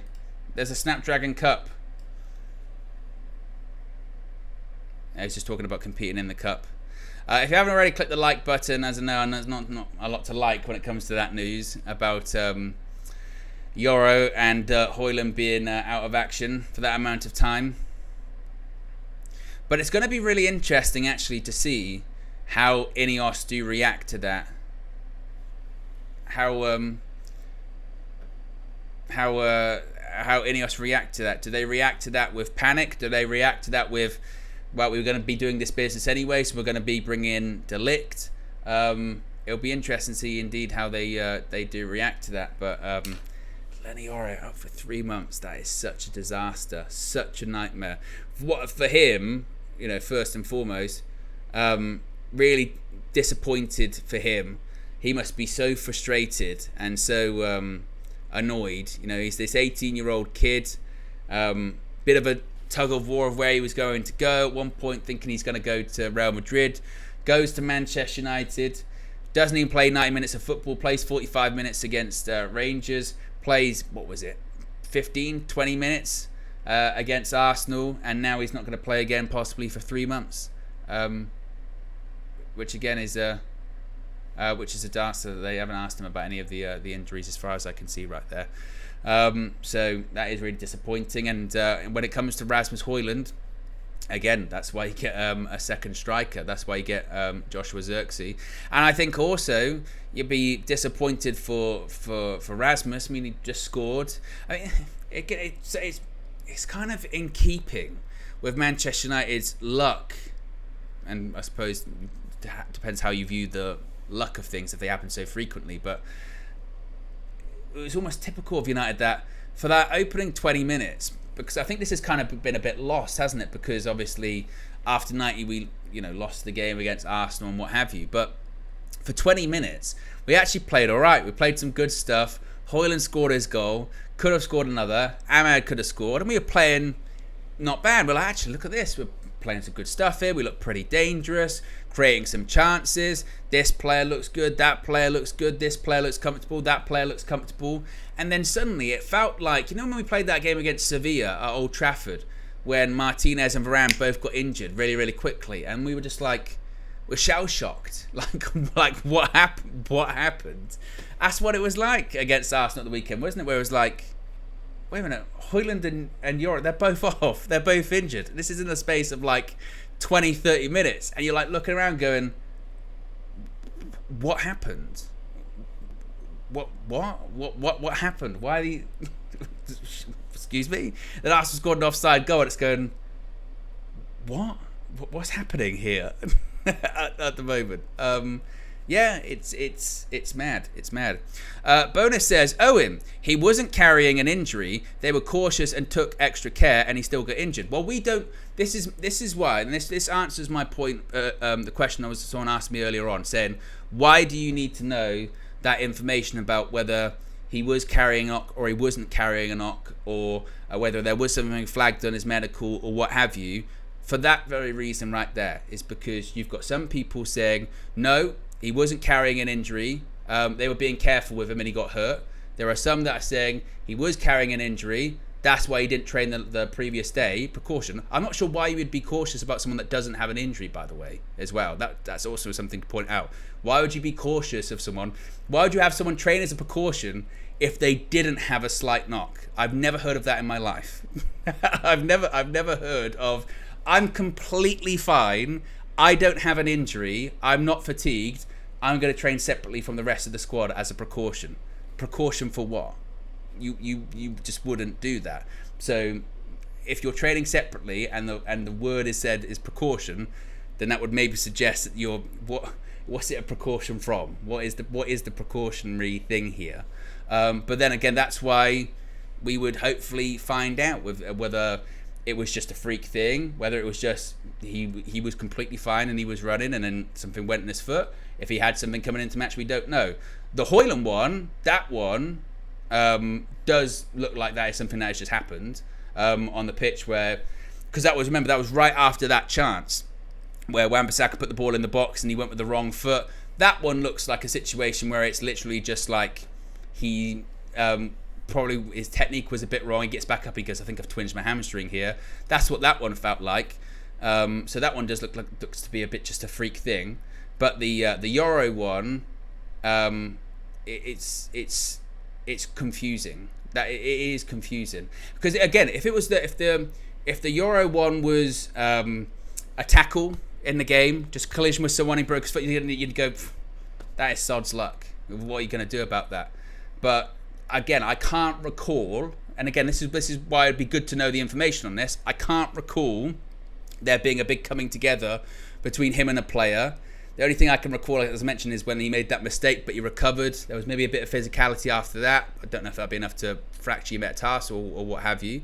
Not that you need a lot, but I can't recall that kind of physicality happening. So was it something innocuous? Was it just playing on it? Because if you've already got a sort of partially damaged foot, just playing on it, not really having any contact, but just playing it, kicking a ball, that can be enough to do the damage. Because they're delicate things. And again, when it comes to the recovery of a foot injury, they always say, like, you never really know until you kick a ball. You know, is my foot good? I don't know. Well, we'll see. And even with someone like Leach went through a whole pre-season last year of being in a bit like, I'm a bit uncomfortable, but I think it'll be okay. I think it'll be fine. And then it's only really once you start playing actual proper high-intensity games, real games, not even pre-season games, you go, nah, there's something wrong. This isn't working. Or in a game, you get a full-blooded tackle because you can't really replicate that as much in training. Or in a pre-season game, you go, nah, my foot's not holding up to this. This isn't good. So that's the concern about all of that too. So that's why I say there are question marks over that Euro 1. Not so much with the Hoyland one, because that does look like that was just for that chance in the box. But the Euro 1 is just a bit... it's a bit strange. It's a bit strange. Phil says it's quite insane to assume that a new management, which is putting a major focus on reducing injuries as well as a new medical team, would allow any risk in a pre-season game. It's insane to think that they did it last season, but they did. I mean, this is Manchester United. This is what I would say though, Phil. This is Manchester United. We are well past the mark of insane. We are well past the mark of insane. Look at this club. I know there's been a lot of change, and I know that new people have come in, which is totally true, and I get your point. But we're in the territory. We can't assume that anything's off the table when it comes to Manchester United. If anything, it's incredibly regular at Manchester United last year. I would agree with you. You would hope we would have learned from mistakes, but we can't just assume that they have, because this is Manchester United. We can't be like, no, they would never do that when there is evidence of Manchester United, granted, some different people doing it just in the space of the last year. I don't think that's insane at all. Yes, they are different people. Yes, there's different coaching staff, and yes, there are new people in the medical department. But that isn't. I don't think we can. Nothing's off the table. Put it that way. Nothing is off the table when it comes to this. And again, that's also why I say about the information, because if the information comes out of they did it by the book and he got really unlucky with it, and that's what happened, then you go, fair enough. With everything that's happened in the last year of injuries, I think fans are well within their right to just go, it feels quite samey that. What's going on? You know, is this bad luck, or is this something we should be concerned about? Quite a few super chats here. Let me get through them. V33 says Tour of America. Screw this crap. Back to square one. MXG's been a member for 21 months. Appreciate 21 months of support. MXG says desperately need Delict in as soon as possible now. Sham says we've a bad experience since Robin van Persie with Arsenal. Alexis, that new doctor last year with Cobby. Now Yoro. Not sure how Cheeto would be. Curse. Well, also as well. If you recall, because Ahmad mentioned it in his press conference yesterday, he also got injured, didn't he, on the tour? Was that last game? Was it the last game of the tour or penultimate game of the tour? I forget which game that was. He got injured last season too, and he was out for ages, to the point that he wasn't really ready and available until, like, what was it? It was a long time last season too. We're cursed. K-Flow says, with United, 3 months equals return in November, December. We should have international break around then, and then rehab/setback. Can we catch a break? Sigh. And George's been a member for 3 months. Says big up Owen, big up George. Appreciate 3 months of support. Appreciate all of the UB members, and appreciate everyone getting involved in the chat here at the moment. MA says American pitchers lead to injuries. Well, obviously there's been a lot made about the pitches and what have you, but at the same time, I think that runs the risk of maybe a slight oversimplification in it, because you look up, say, Arsenal. They played on the same pitch as us at the weekend. They didn't get any injuries, you know. And obviously Liverpool, they're playing against Arsenal at the moment. Have they picked up any injuries in this pre-season of their senior players? Can't think of any. So that's when you get into the territory of bad luck. Does that get into the territory of, once again, of going of the pitches playing an example? I mean, I know that last season in the Premier League there was concern about, particularly, was it ACL injuries, saying there was lots of ACL injuries, and sometimes it's not necessarily in these games that they get injuries. Sometimes it's actually once they get back to the Premier League, they've taken some damage in pre-season, then early on you see lots of people doing their ACLs or doing their knees as well. I mean, last season with the Cobby one, if you recall, wasn't that Casemiro flew into him? I'm not sure that had anything to do with the pitch, did it? I can't remember. I remember just Casemiro flying into him. Did he slip on the pitch? Was that what it was? But it's just, again, complete disaster, isn't it? Complete and total disaster. So once again, if you are just joining us, the breaking news in the last few minutes is that we do have injury updates from journalists. Second injury updates of the day on Lenny Yoro and Rasmus Højlund. The prognosis is that it looks like a broken or fractured metatarsal for Lenny Yoro, and the thought process is he could be out for up to 3 months. With Rasmus Højlund, it's a hamstring problem, and he could be out for up to 6 weeks. So, oh my goodness me, Matthijs de Ligt, we need that move so quick. So quick. And when it comes to Lindelof, or when it comes to what Manchester United, I know that Sir Jim had told Eric Ten Hag, forget about winning the league. It's not about winning the league this season. It's about just having an improvement in terms of performance. Wow, I think you might need another centre-back. I think you might need another centre-back, Sir Jim, so they might have to figure that one out. And for all of this talk about, Mazraoui and about Ugarte, top of that list right now is we need that centre-back, and Joshua Zirkzee too. I hope you're trading. I hope you're putting the work in at Carrington, because it's not your fault. It's not your fault. But already we will be relying on you. Come the beginning of the season, boom. It is all on you, my friend. Yeah, it is all on you. And the the hopes are pinned on you once more. And again, I worry for him in that regard, because a bit like Rasmus last season, it's going to be like, is he ready? Isn't he ready? Blah, blah, blah. And it's like, well, a bit like Rasmus last season, when we were like, but he's all we've got. The other guy's injured. That's going to be the case. Do you remember when we signed Zirkzee? We were like, when was the last time we had two strikers that were available? They were young. We could interchange. We still haven't got that. We haven't got that for like 6 weeks.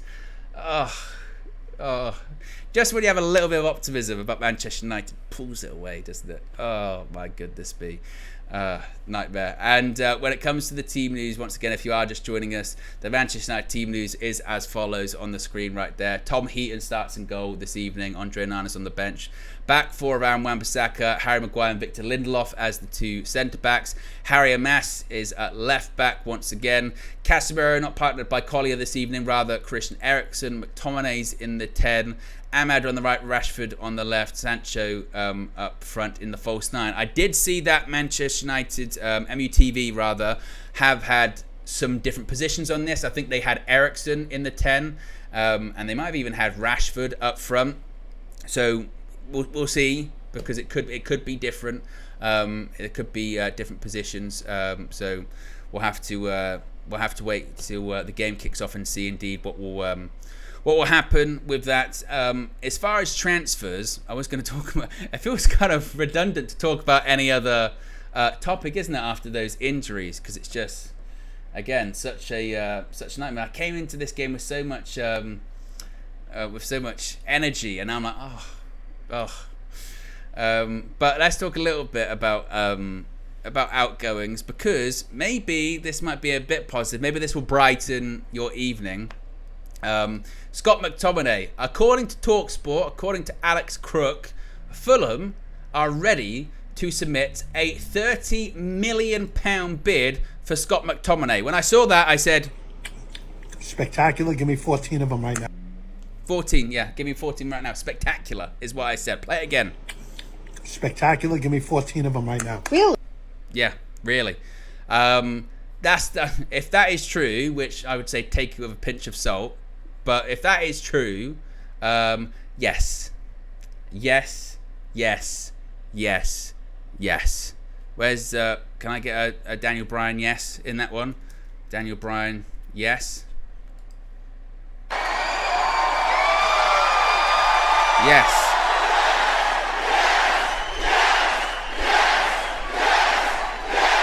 And no disrespect to Scott McTominay, I don't mean it like that. I just mean that's the figure that I'm looking for. That's the number that I'm looking for. I mean, I was saying this morning, I was saying £25 million plus add-ons. Legit, if that is true, which I would say, take it with a pinch of salt. £30 million is exactly what I'm looking for. £30 million pure profit. Thank you very much. But I'm also of the mindset when I'm like, I will believe that when I see it, because their first bid was what? Reportedly around £16 million, and Manchester United rejected it. That's a big jump, isn't it? that is a big jump for them to go, all right, 16 million quid rejected. How about 30? how about 30 million pounds? What? And critically, it must be stressed that this is, by all accounts, the make weight for this Ugarte deal to happen. So if you want Manchester United to sign Ugarte, or really sign a midfielder this summer, then it's a one out, one in situation. So if you want Manchester United to sign Ugarte, it's got McTominay. It's got to be the make weight. In the same way, if you want Manchester United to sign Matthijs de Ligt, then Victor Lindelof or Harry Maguire's going to go. We already know Maguire's not going this summer, so it's Victor Lindelof's got to go. So £30 million, I think, would be a perfect number. Also with Casemiro, and this was kind of what I was, I said this quite a lot over the last few months, that I felt like there was way too much confidence that Casemiro's definitely going to go Saudi in the summer. He's definitely, we were just brushing it off so easily of, Casemiro's going Saudi, no problem. And I was like, do we know that? Do we know that that's the case? And now we're into August. No real links to Saudi. No real concrete. Yep, he's definitely going. No real bids or anything like that. Nope. It looks, if anything, like he's going to be staying. So rule that one off the table. Then you're looking at McTominay. If we're going to get in an Ugarte or someone, then it's going to have to be McTominay. So I hope this reporting is accurate. I can't see whether it is one way or the other. I hope to hear, an Ornstein or Romano echo it, which we haven't just yet. There are also these reports out there still from Turkey saying that Scott McTominay is Galatasaray's #1 priority, who is open to joining the Turkish club. Manchester United are asking for £25 million for the midfielder, which again is funny because Fulham are going to give Man United's asking price 25. Fulham, we'll give you 30. Excuse me, 30. We're already asking for 25. Burning through cash, mate. We got West London money, yeah. We got Paulinho money. You kidding me? We're signing Smith Rowe. How much for? It's like 35 million quid. No problem. We'll give you McTominay 25. That's what we're gonna do. Negotiations reportedly are ongoing between the two clubs. Galatasaray are not going to pay £25 million for Scott McTominay. They're not. That is way out of their price bracket, way out of their price range.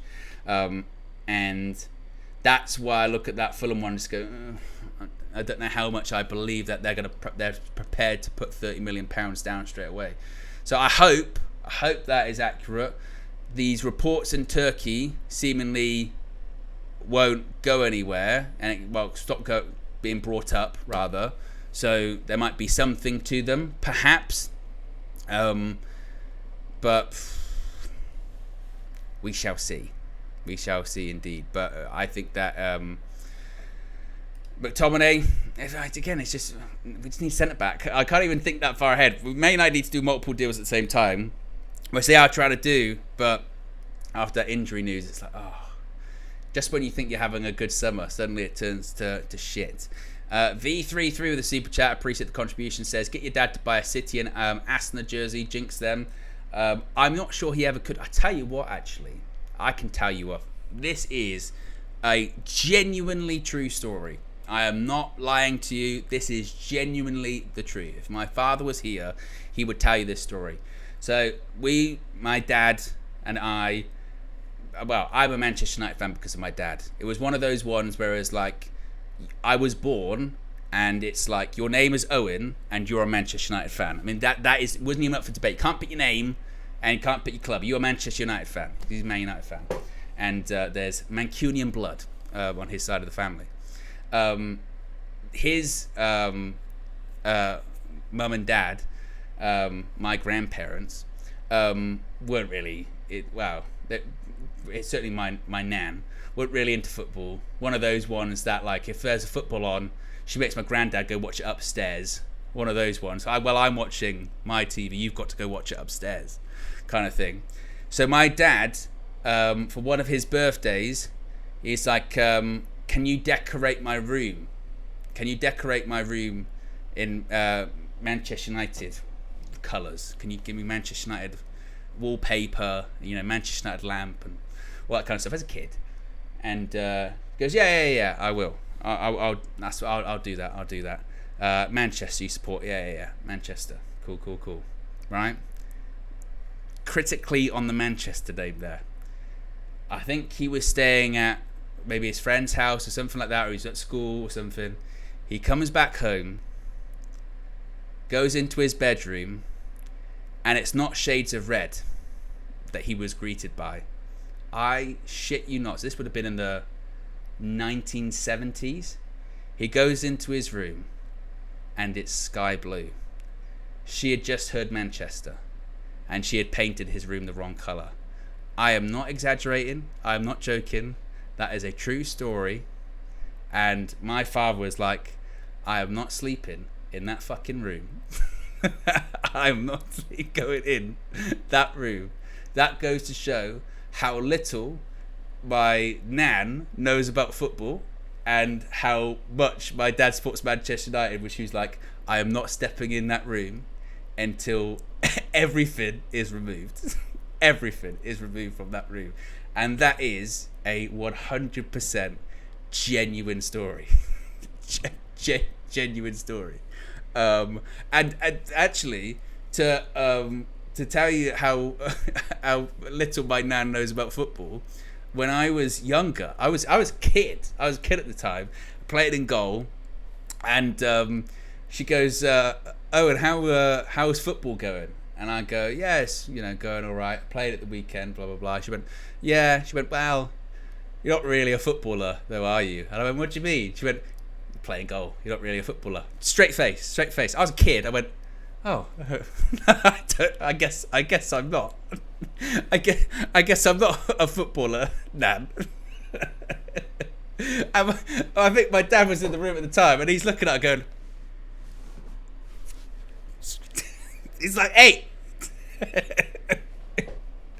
Wow, not really a footballer, though, kind of. And if I bring that up to her today, bless her, she just laughs. Oh God! And the worst thing is, people go, "Actually, she's probably right." But yeah, that's the savagery of growing up with her. Oh, it is funny though. It is funny, and I know that obviously on like YouTube or online, people go, that's not true. I swear to you that both stories there are 100% true. Oh, madness. We're about 30 minutes away from kickoff, so if you haven't already clicked the like button, we'll go through the team news in just a second. Once again, that was a nice little trip down memory lane. What was I talking about that? Oh, about the shirts. He keeps pestering me about the shirts, my dad. He keeps saying, he keeps saying I'm waiting. He keeps going, I'm waiting for the decision about which one to get. He keeps saying that because he said that he's more than happy for the UV community to decide what name to get on the back of the shirt. And I said that we'd do a vote. But we need to know who's going to be at the club, don't we? We need to know who's going to be at the club because there's no point getting someone that's not going to be there. And 2, we need to know the numbers because the numbers weren't finalised. Remember, this is the same guy that bought a Edison Cavani number 7 shirt the summer that Cristiano Ronaldo re-signed for Manchester United and couldn't get the number changed. So he had a Cavani 7 when Cavani wasn't number 7 anymore. So he has been burnt in the past. And then Cavani in his last season was mostly injured at Manchester United in general, and the number didn't even work out. So yeah. He didn't get. I'm telling you though, he didn't get Lenny Oro. He didn't. I hope not. I wouldn't put it past him to surprise me that he has. But as far as I'm aware, he has not. Yeah, that's. But again, that's as far as I'm aware at the moment. So we shall see. I will do some serious investigating. Indeed. What's this? I've got a voice note from Flex. Now he would know that I'm live, surely. Wait a minute, I'm going to mute myself because it might not be for actual stream, and see if I can play it. Wait a minute.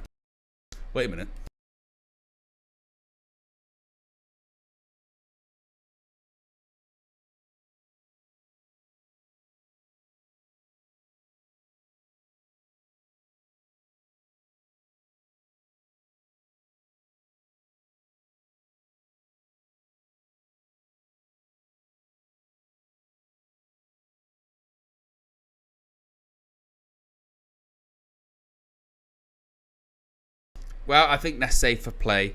This is Flex's message. Basically, after the Euro injury and the Højlund injury, he's saying to believe. Here's what he's saying. Owen, I know you're live and you'll hear this afterwards, but believe we're not going to be fucked. Don't worry. Joshua Zirkzee will start for us and find his way. And Lenny Yoro, got to give him time. But guess what, Owen? Hear this. You heard it here first. We will have Matthias de Ligt by then, and he will start next to Lisandro Martinez. We will be fine. Believe. Flex's words, all the way from San Diego. Okay, that's his. That's what he's saying there. You know, he's embracing that. Believe. I want to be like. Hold on, wait a minute, Flex. I'm not feeling like, you know. Believe. At the moment, to be honest, you know. Hold on, wait a minute, Flex. It's kind of how I'm feeling about that, but it's all right. He's okay. Maybe he's probably been out. You know, he's probably got sunstroke or something like that. You know, maybe that's what it is. Maybe that's what it is. Yeah, maybe. Yeah.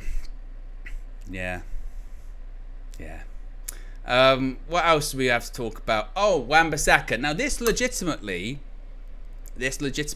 could be. You're right, Manish. I think that is KG's optimism wearing off on him. Actually, I'll send another one back. I'll send it back.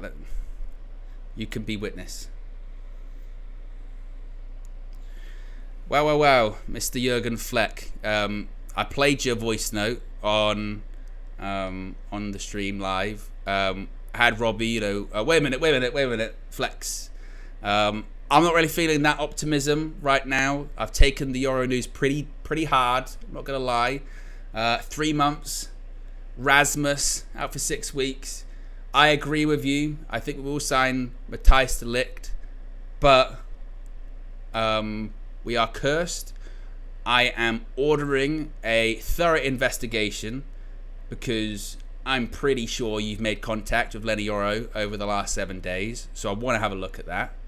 On top of that, I want to remove any evidence of the Lenny Yoro song that KG has done, because you're just as bad as each other. You're touching people and KG singing songs about them, and then they either make mistakes or they get injured, yeah? Come back home. Disgrace. You're killing the team, man. Have you shook... I think you did shake hands with Rasmus. I think you did shake hands with Rasmus, actually. That was in the open training... I had to stop the voice note. I was going to get very carried away. I was going to get very carried away and get very angry on stream. Yeah.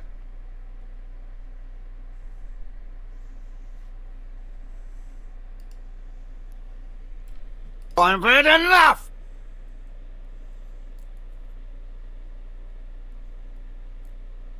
Why does he do these things? He's done it again! That is a foul! You fucking little bastard! Both of them.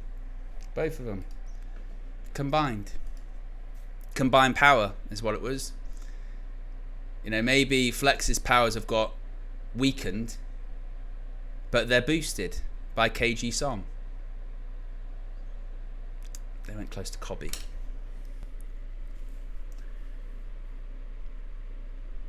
It's like being in the pandemic again. We're going to need Cobby to self-isolate for like 2 weeks. Maybe. And just not come into... Maybe it will like dissipate. Can Cobby stay like however many feet away from people now?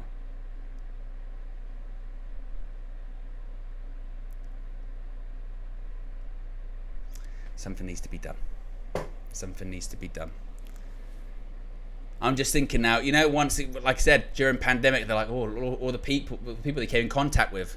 That's what I'm thinking. It's a lot of people. I mean, if we want to think about secondary contact, KG's been next to Flex everywhere. KG was having pictures with Eric. And he had the picture with Eric. And Flex is in the background of that. That's proximity.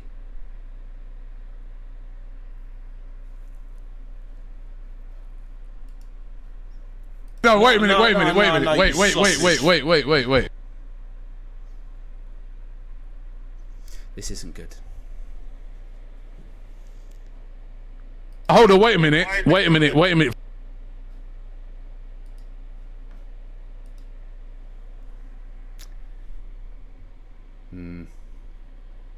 This is not good. Everyone's in danger. Everyone's in danger. you know when you go, everyone's in trouble. No one's safe. No one's safe. Only Grand says, Owen KG hugged Onana. We're finished. Disgraceful. Absolutely disgraceful. Maybe just one more message. Just sort of one more.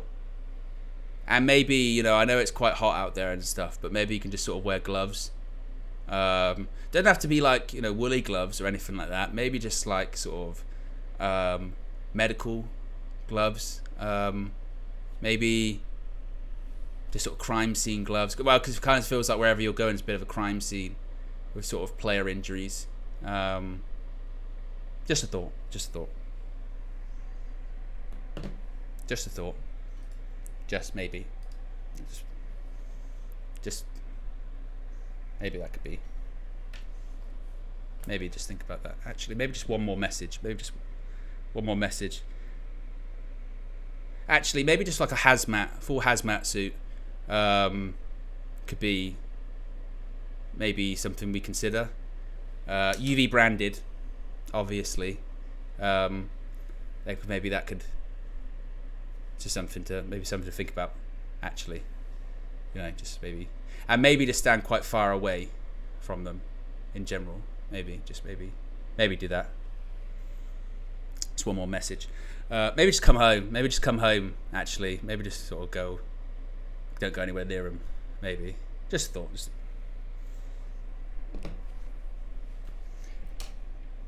Okay, just some advice. Just some advice given. Where are we at? We are about 20 minutes away from kickoff, by the way. There's a bit of a score update in the other friendly games that are going on right now. Liverpool playing Arsenal. Of course, we're playing them at the weekend earlier, thankfully. And Liverpool are currently winning against Arsenal 2-1. That game's just about to finish, actually. All the goals came in the first half, I believe. So we're facing a Liverpool side in form, possibly at the weekend. We've got to get through this game first. Team news once again. If you are just joining us, you're going, oh, and what is the team news? And also, we are 30 likes away from 500. Let's see if we can get to 500 before kickoff. That would be fantastic. I know that obviously it's for those in Europe or the UK, it's very late for you, or early, depending on where you are. For some, you might be like, "This is perfect time for me. This is a rare treat. This is my time zone. This is lovely." So here's the team news once again. In goal, you've got Tom Heaton, Andre Onana's on the bench. A back four in 2024 of Aaron Wan-Bissaka, Harry Maguire, Victor Lindelof, and Harry Amas. Yes, Lindelof gets his first minutes of pre-season. Wan-Bissaka could be playing his final minutes as a Manchester United player. Amas continues to play at left back in the absence of Luke Shaw, who of course is still on holiday, and Terrell Malacia, who's still at Carrington, recovering from his knee injury. Although there was some quite nice images, weren't there, of Terrell Malacia linking up with Joshua Zirkzee, reuniting at Carrington this week. Midfield, we've got Casemiro and Christian Eriksen. Toby Collier is on the bench. Scott McTominay playing in front. MUTV do have it a little bit different. They suggest that maybe Eriksen could be playing in a 10. So once the game kicks off, of course, we shall know. And then we've got Amad on the right-hand side, continues to hold that position. Marcus Rashford on the left. Jadon Sancho possibly as a false 9. But once again, MUTV have it slightly differently. Their suggestion is that it could be Marcus Rashford up front and it could be Jadon Sancho off the left-hand side. As far as people on the bench, we've got me, Onana, Evans, Fish, Murray, Collier, Fletcher, Hannibal, Mather, Mount, Oyedele, Scanlon, Anthony, and Wheatley are the players that have been named on the bench. As I said, the ironic thing is that it's now technically the 1st of August 2024, and we've got 3/4 of Ole Gunnar Solskjaer's back four playing in this pre-season friendly. Now granted, if we had everyone back and available, excluding the injuries to Yoro, our back four would look probably a lot different, but we're still short, and we still need really need Matthijs de Ligt, don't we? My goodness me. That game in Philadelphia between Liverpool and Arsenal as it ended, Liverpool won that game 2-1. As I mentioned, we'll be playing them on Saturday night. I think kickoff's at 12:45. So I'll be live at 10:45. So actually, it's quite early for this pre-season, isn't it? Lovely. Oh, that would be nice, wouldn't it? So the game's about to kick off in about 20 minutes. To be fair, the game's about to kick off. Some of these kickoff times have been really all over the place. They've been really all over the place. As far as it's meant to kick off at 3. Whether or not it does kick off at 3, we'll see. Basically, Ridwan says, "Isn't it on Sunday?" Technically, it is because the kickoff is. They're saying here 12:30 a.m. for us, or 12:45, whatever it may be. But it's Saturday. But it's on Sunday. You know what I mean? It's one of those ones. I'm still considering today to be Wednesday, even though it's Thursday at this point. In America, where the match is, it's Wednesday. It's one of those ones. Time zones, they're a fun thing. What are people saying here in the chat at the moment? Red Scared Claire says we had 2 international tournaments. It's okay. GJE says I'm worried for the start of the season. It's unacceptable, this team. Although I would say when it comes to that team, we have to remember that there are a lot of players still missing from it. We can't put it this way. That's not the team that's going to be starting the season, even with the injuries that we have to Højlund and to Lenny Yoro. I mean, if you go back to this team, the amount of players that actually will be starting the season, Heaton won't, Wan-Bissaka won't.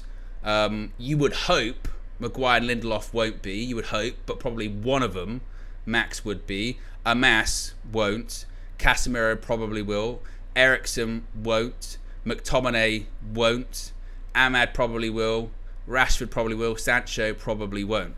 So already then you've got 1, 2, 3, 4, 5, 6, 7 out of that 11 aren't going to be playing at the start of the season. That's I think to be like, oh, this team is unacceptable. This is not. That team isn't going to be starting the season. I get the point that you're looking at some of the names there and saying they need to be moved on. I agree with you. Lindelof, Maguire, Eriksen, McTominay, Casemiro, all need to be moved on, and possibly Sancho in that list, and obviously Aaron Wan-Bissaka. So I don't get me wrong, I totally understand that. But we do have to remember, again, perspective. We do have to remember context and these kind of things, and that also goes for the result tonight too. I mean, these words are completely pointless, I realise, because it is. We've had how many preseason games now? 3. We have had complete meltdowns twice, and also in between that period of time, we've had huge highs of signing 2 players, and now huge lows of losing 2 players for injuries. We it's a roller coaster being a Man United fan, isn't it? Because it's every other day we are having a complete meltdown, or freaking out for good reasons or negative reasons. We sign players. This is great. This is amazing. We're not selling players. We're completely doomed. We lose a pre-season match. This is completely awful. What are we going to do? We win a pre-season match. This is really impressive. This is really exciting. We lose a pre-season match. This is shit. We get some players injured. This is shit. We get some players that play well. They're the future. Like every couple of games or days, we are having freakouts, positive and negative, aren't we? So yeah, that's being a Man United fan, isn't it? Fillmore says, by the last couple of games, you want to have your actual starting 11, and we're still talking about player sales and signings. But I would agree with you if this was normal pre-season, but we are not going to have our actual starting 11, are we? If your expectation is by Saturday, against Liverpool, we're going to have our actual starting 11, you are going to be disappointed because a lot of those international players aren't there. So if this was a normal pre-season, I would be agreeing with you saying, well, you'd be hoping sort of the final game of pre-season, that team's pretty close to the one that's going to be starting, but that's just not going to happen because those players aren't there. Some of our most influential players aren't going to be involved in these games. So again, manage the expectation with that. And that's not optimism, that's just reality. You know, we can't. If this was next summer or last summer, even last summer was a bit weird because obviously the World Cup happened midway through the season. But you know, last summer you had Bruno Fernandes on tour, you had Kobbie Mainoo on tour, you had Diogo Dalot on tour. You know, we didn't have some of our signings on tour, which was a disaster. But you get my point there. If we didn't have 2 international tournaments, which we did have quite strong representation at, then I would agree with you. But we're just not going to have our strongest 11 out, are we? We're not. And again, that's not a Manchester United specific problem. I must stress that. Every team, that is the case. Look at the Liverpool and Arsenal teams that started tonight. Look at the Chelsea teams that have been playing. Look at the Man City teams that have been playing. A lot of these people aren't there or are just coming back or not involved in the tour. So Man United aren't alone in that regard. And also, if you're expecting like a super strong team to be playing in pre-season, the reason why I say I'm relatively calm for that is because it's always like that in pre-season. You never have like I said, maybe your last game you might have a closer strong team out, but you never do. You just don't. You know, that doesn't happen. So the time that we'll have our close to strongest 11 will be for the Community Shield because everyone will be back by that point. And then of course we know even then we're going to have a couple of injuries. So that will be the time to really judge as to, all right, how sharp does this team look? And a reminder that those players coming back, there's probably going to be a game behind closed doors with that 11. But if you're hoping on the tour to see our strongest 11, I'm not sure why you would come to that conclusion because they're not there. They've never been there since the squad was announced. You know, without Bruno Fernandes and Kobbie Mainoo and Garnacho, you know, and Dalot and Shaw, it's never going to be our strongest 11, is it? And I'm probably missing out some players there too. So yeah, it's just not going to happen. Quandary says, I swear people forget what preseason is like after international tournaments. I mean, I because I'm not obviously a fan of any other club, I don't know what it's like in these other fan bases. But I mentioned this after the Rosenborg game, the first game, is I do feel like we do this thing where we learn what preseason is every single season. And I think it's based off, obviously it's based off what happened with such a poor season last season. And I don't begrudge that, of wanting and hoping to see something, positive to latch onto.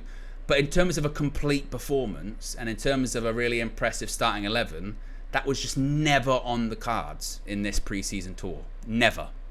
And that's not even like trying to make excuses. That's not even, the Lee Judges thing. Where is he? Going excuses. It was just not on the cards. Just never on the cards at all, to have a complete team and complete performances, because it's just the players aren't here. So, and it's pre-season. You just don't usually see that in pre-season. You see, blimey, you see Man City losing to Celtic. That doesn't happen in the regular season, does it? It happens in pre-season because players aren't available, players aren't sharp. Celtic are further in their pre-season than Manchester City, because their season starts earlier. Again, that's just how it works every year, and particularly in an international tournament year when so many players aren't available, it's always going to be the way. It's always going to happen. And maybe some of the names that maybe you expected to start this evening that didn't. Let's hope there are, again, reasons because they don't want to injure some of the players. that they don't want to have some of those players get hurt, like a Mason Mount or whoever, or they want to rest them. So, as I've said, there are things to be concerned about, worried about, moving players on, for example. But it's really important, I think, that we still remain realistic with certain things. Now, with people like Wan-Bissaka and Lindelof and Eriksen that have got a year left on their contract with no option, absolutely they need to be moved on. But we also have to be realistic that not everyone's going to get moved on this summer. Not everyone's going to get sold. We are still dealing with the sins of the past, and that's going to take time. That just is. That is going to take time to move those players on. I still think we'll sign De Ligt. I still think we'll sign Mazraoui. I still think we'll sign Ugarte. I still think those players will come in. But this was always going to be the part that was going to take a bit more time, wasn't it? Those first two signings were within the budget of players that had already left, and we'd already sold some players. And now this was going to be the bit that was going to take a bit longer because we're going to have to sell players, and then in order to bring those players in. So, I get that. And obviously, as I mentioned, you look at the starting 11 this evening and go, my goodness me, that those players need to get moved on. But I would also then stress, but this is also not the Premier League against Fulham on the first game of the season. This is pre-season against Real Betis. So we need to just take a bit of a collective breath and be like, because 2 weeks ago we're praising how fast Manchester United are operating, faster than anyone else, and 2 weeks later we're now complaining that they're too slow. We've got to make our minds up with that, don't we? Were we genuinely expecting Manchester United to keep up that pace? Because again, I think that comes back to managing expectation. Manchester United's pace that they were operating in the transfer window was faster than anyone else in this current market, by the way. This market's very slow. Really slow. Why? International tournament and FFP and PSR. So this market's slower, and I think every club, it's in the Premier League, it's a case of if they sell a player, they then buy a player pretty quickly. And Manchester United are no different in that regard. So 2 weeks ago, we're saying how great Manchester United are moving really quickly. This is great. I don't recognise my club anymore, remember? A couple of weeks later, and it's like, we're not moving fast enough again. We've got what are we actually doing here? Are we happy? Are we not happy? Are we being realistic, or are we being a bit edgy because of old concerns rearing their heads again? Which again, I understand, but we need to be just. Again, I think we need to take a collective breath. And those again, these bigger sales. What did we all say? what did we all say? These bigger sales. Well, they're not going to be super quick. We'll see. They're on tour at the moment. There's still time to go in the transfer market. And again, we just need to take a breath with it. I think. Take a breath, definitely. I believe there's the national anthems playing at the moment. What are people saying here in the chat at the moment? Chris Day says, also a lot of our higher board members are out of the squad. McFred says 2 signings and 2 outgoings isn't terrible, but it's not good either. People gas for no reason. Well, it wasn't 2 outgoings, was it? There has been more than 2 outgoings. There's Greenwood, there's Donny, there's Cambuala, there's Martial, there's Varane, there's Brandon Williams. Who else? I feel like I'm missing someone. A sell. I'm probably missing someone else. An exit. Someone let me know in the chat. So this players have been moved up, but now again these are the bit more complicated one. Did I mention Martial? Most of those are frees, apart from Donny, Greenwood, and Cambuala. Half of them were not. And again, we have to be realistic. It's not all going to get all done in one window.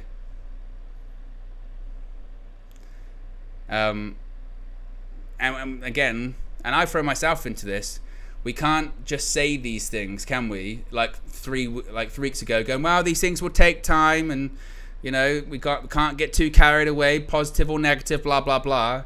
And then when we're in the middle of it, we start freaking out again, going, no, we're not getting these these players, which I still think we will get. And also, on top of that, we have to also remember that the power is in the players' hands. If Aaron Wan-Bissaka or Christian Eriksen or whoever turn around and say to Manchester United, I am not leaving this summer, there is nothing that Manchester United can do. They got left on this contract. They were like, you know, those bigger names like Harry Maguire, that'll be next season. It's not going to be this summer. So we've got to just remember those things, I think, a little bit. Players are out on the pitch. Once again, the team news, we can get that up on the screen right there. We've got Heaton in goal, Wan-Bissaka, Maguire, Lindelof and Amas in the back 4. Casemiro and Eriksen. McTominay seemingly in the 10. Ahmad on the right, Rashford on the left, and Jadon Sancho up front.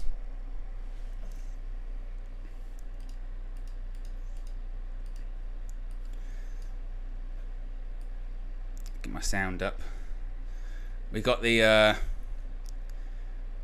golf commentators back on this game.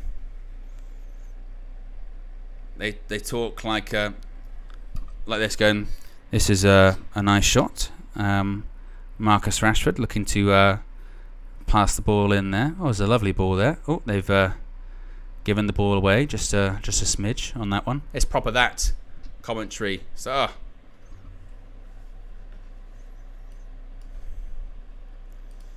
get my scoreboard ready. It's not very full, is it, at the Snapdragon? It was much fuller last year, wasn't it? I think there's maybe a bit of a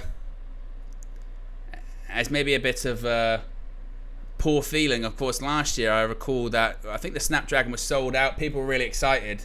Then they saw Man United's academy play Wrexham, and they were like, "This is bullshit." They're like, "Oh, not happy about that."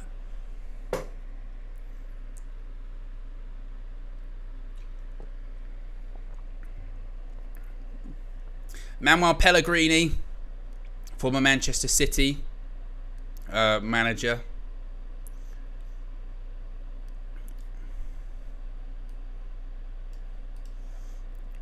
I was watching, before this stream started, I was watching Manchester United play Real Betis at Old Trafford in the Europa League a couple of years ago. And watching the match back, in that home leg at Old Trafford, David De Gea's passing was awful. It was really bad. Maybe when you're watching the game like live at real time, you don't really realise it, or you didn't really consider it that much. Good Lord. It was some of the passing was terrible. But yeah, there's quite a few empty seats. Very, very quiet. It might just be the way it's mic'd, but it doesn't look like it's a bunch of, super lively there.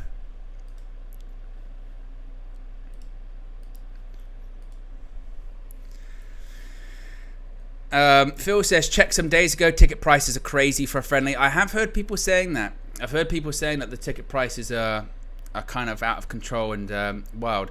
Is that just across the board, by the way, at the moment? Like in America? Because I've heard, again, being doing the wrestling, I know that some of the prices that WWE are doing for events at the moment are unbelievable. But because they're so red hot at the moment, they can still sell it out anyway. And because of that, they're doing these sort of record gates going, we've made this amount of money. But people are like, yeah, because the tickets are just ridiculously priced.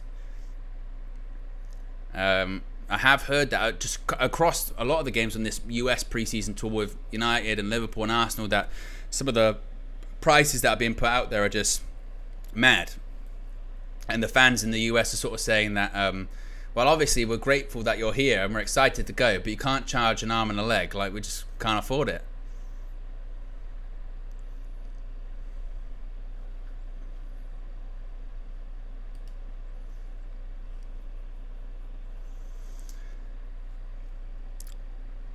As we are awaiting kickoff. 6, 5, 4, 3, 2, 1. And we're off. We're off. We're on the way. 3 a.m. in the morning. And look at us. Jack says, show us the game, please. One day, we will have the rights to maybe show a Man United game, but that day is not today. I think Flex would be pretty ticked off with me if he goes on tour and then has no channel to come back to. Why? Decided to broadcast the bloody game, didn't I? Got carried away. Is a mess. Ball goes out for a throw. And Hector Bellerin taking the throw. That's a good control by Amas. Gives it to Casemiro. Harry Maguire on the ball at the moment.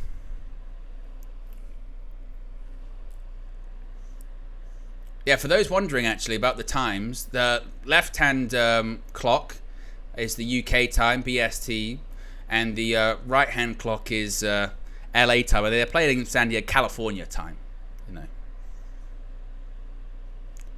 So it's 7 p.m. out there. Or was that 5 p.m.? That's too late. it's too late for me to be feeling like 7 p.m. I doubted myself for a second. Ball through. Here's Jadon Sancho. Keeps the ball in. We'll see this shape.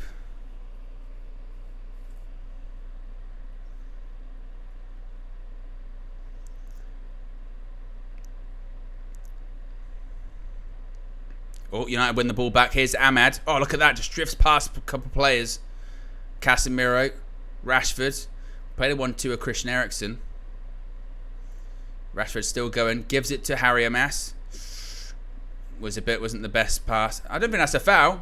Gets the ball into the box. And that's out for a corner. There is nobody in that stadium, by the way. I mean, they've got the big stand behind the goal. My goodness me. Yeah. Cheryl says, Owen, have you been asleep? I have. I would always recommend to those that want to stay up late to watch friendlies or anything happen in the States that's late, always have a nap during the day. Best time to have it is around sort of like 8 or 9 o'clock, something like that. Not for too long, though. Christian Eriksen, corner ball. McTominay tried to flick it on. McTominay hooks it back.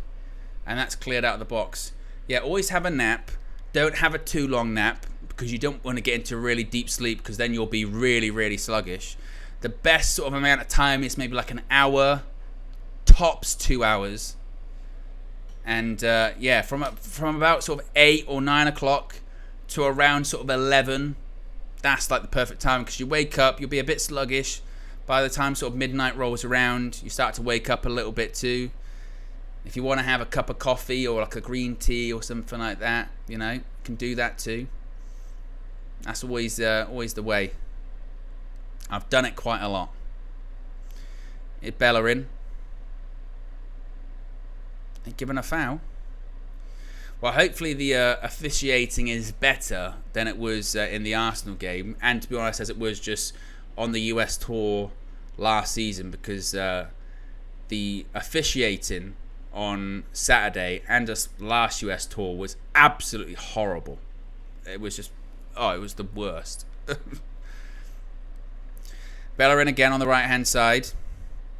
Tries the ball through the middle, intercepted by Lindelof. Marcus Rashford gives it to Christian Eriksen. Back all the way to Harry Maguire. Finds Ahmad, who gives it back to the former United skipper. As we're into the 5th minute here.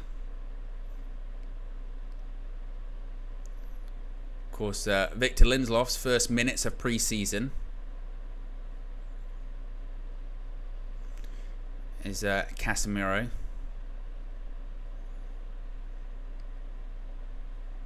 It'll be interesting to see what the ball over the top. Ahmad through on goal. Gives it out to Jadon Sancho. Sancho puts it in the back of the net. I think it's offside. Yeah, offside. It'll be interesting to see who was offside. Whether it was Ahmad or whether it was the pass. Ahmad's onside. Yeah. It's the second pass. I don't know if he needs to pass it to Jadon Sancho, Ahmad. He times his run perfectly. It's the pass to Jadon Sancho. That's offside. If we were playing Saturday, ref would have probably give it. Because who gives a shit about offsides, apparently. But McTominay wins the ball back, does well. Loses it again. That was a foul. How about that?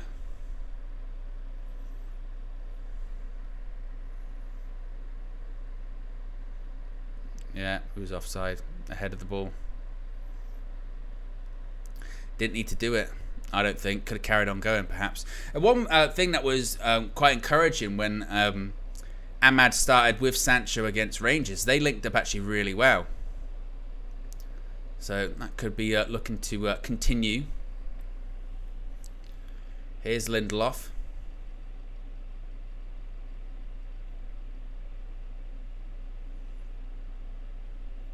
Lindelof gives it to Eriksen.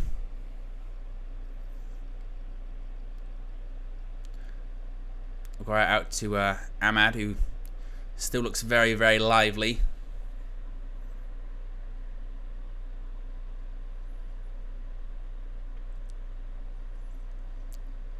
But United have started pretty brightly thus far.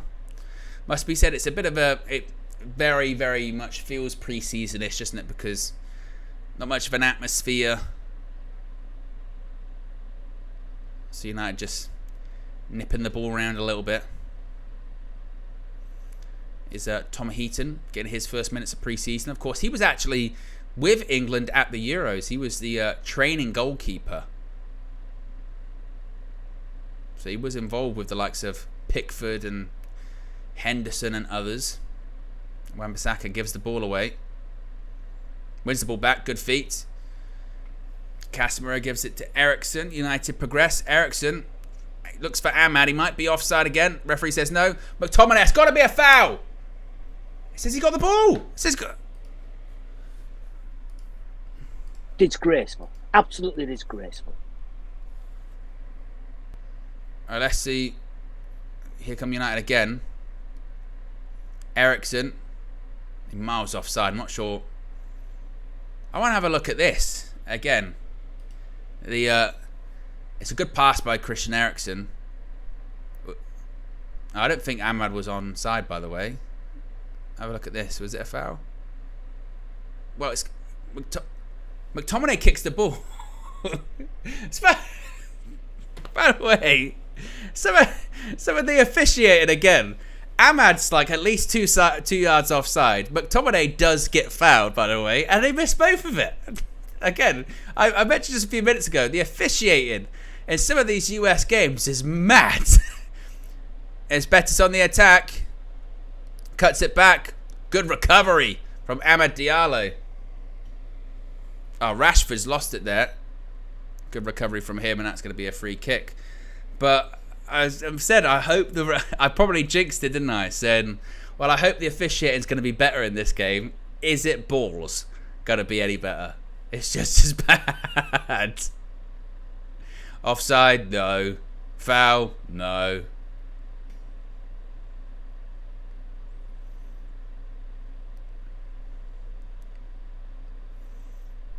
I tell you what, Hector Bellerin is really rocking the mullet, isn't he? Is Heaton to Maguire. Back to Tom Heaton.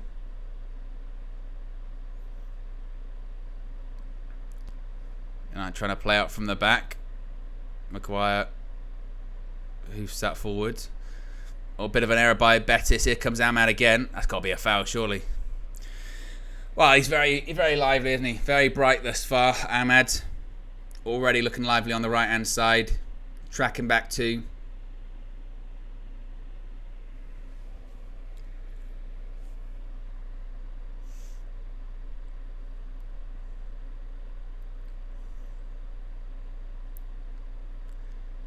Come United again. Casemiro. Good pass. Marcus Rashford. Rashford across goal. Oh. Oh no. Please just get up. Please just get up. Please just get up. Please just get up. I think he's fine. I think he's fine. I think he's fine. For any time any of our player hits the deck, I'm going to be nervy. Rashford puts it across goal. It's a good ball. He just misses the ball a little bit.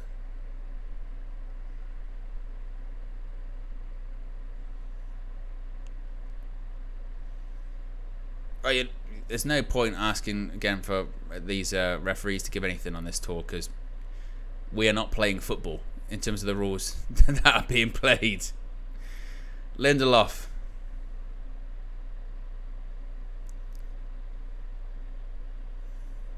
Rashford tries the ball forward towards Sancho. But United look very lively, very bright moving forward. A lot going through Ahmad. Rashford's looking lively off the left.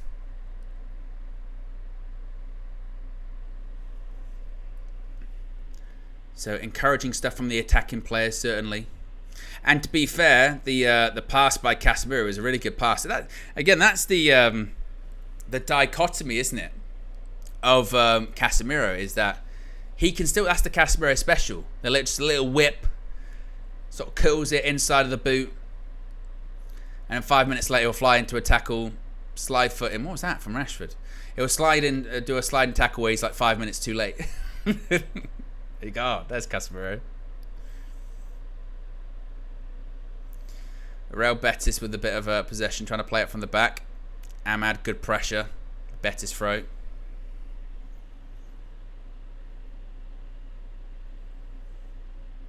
"12 minutes gone, still 0-0. United have had the ball in the back of the net from Jadon Sancho. Was ruled to be offside.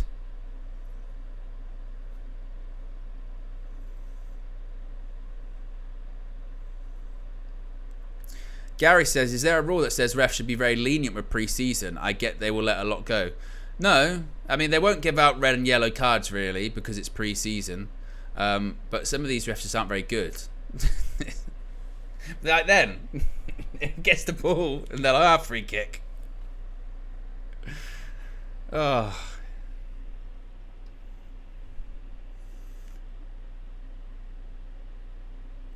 That was a bit of an opportunity there for United. Casemiro gave the pass to Eriksen, but ball was given away.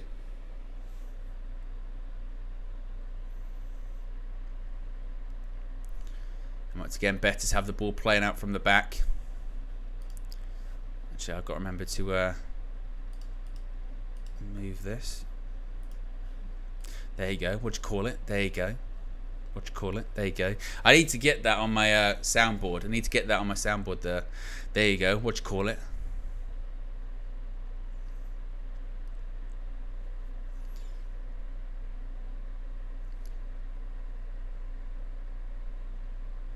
As A bit of Betis possession. United getting in their defensive shape.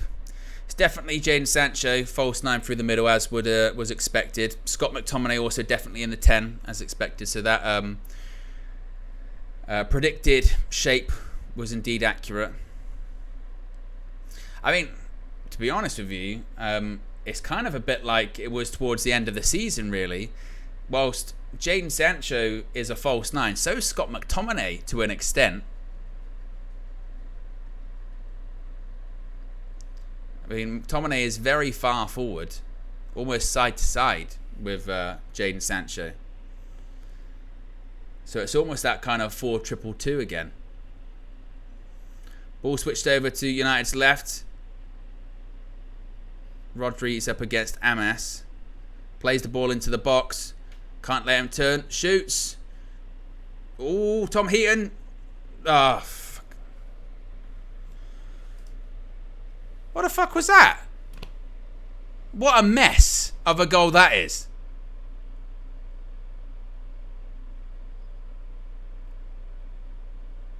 I mean, it goes out to United's left. The ball goes into the box.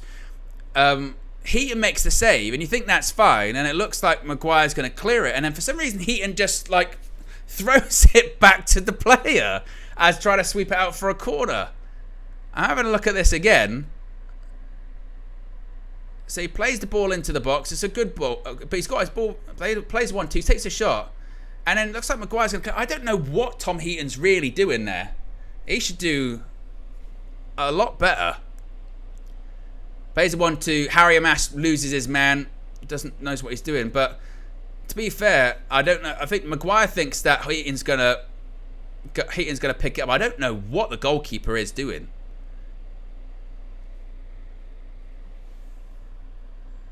But it's 1-0 to Real Betis with a really terrible goal to concede. Here's Ahmad. Foul. It's a penalty.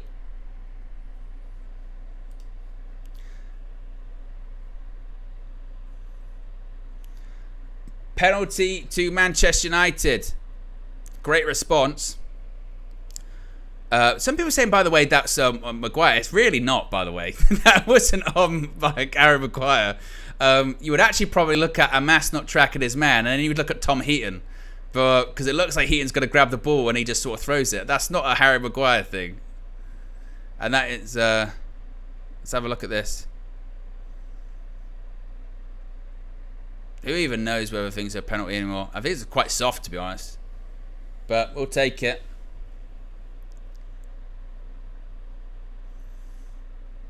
I don't think it's a pen. Marcus Rashford to take.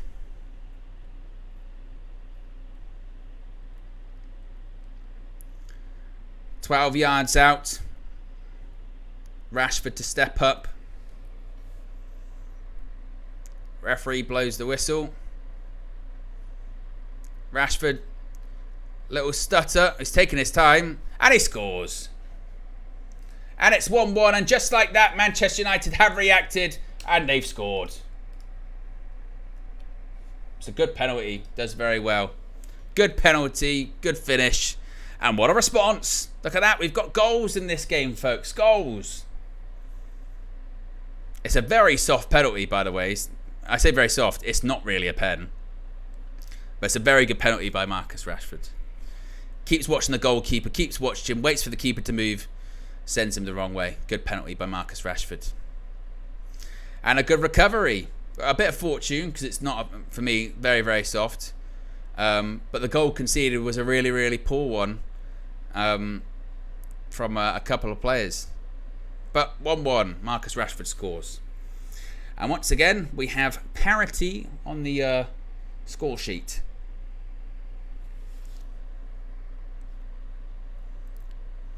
Is a throw in for Betis. Victor Lindelof with the foul.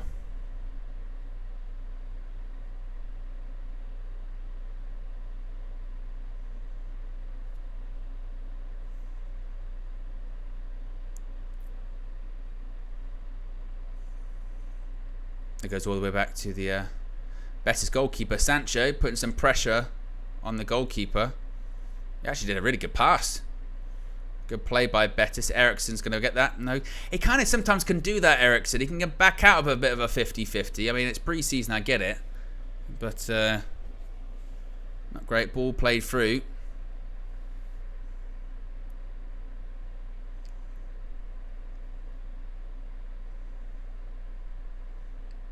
But it's pretty end-to-end stuff, isn't it?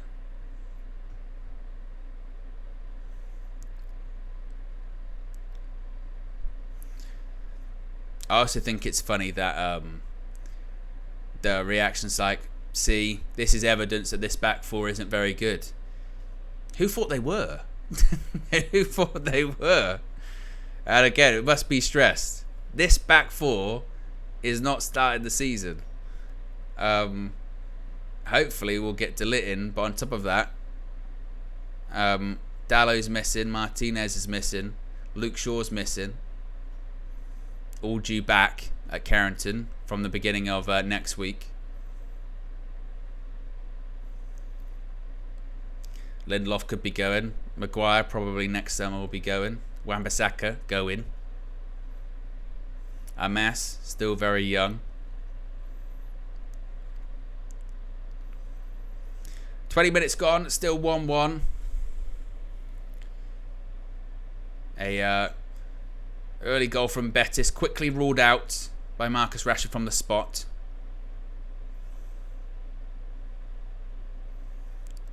And Mas wins that header. Casemiro, good touch, good chest. And that's going to be a foul on him.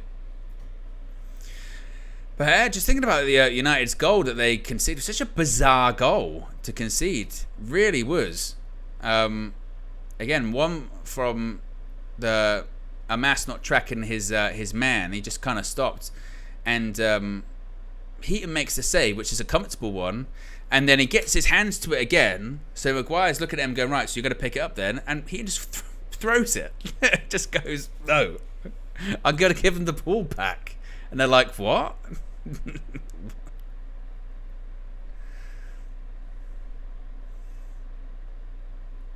Here's Casemiro.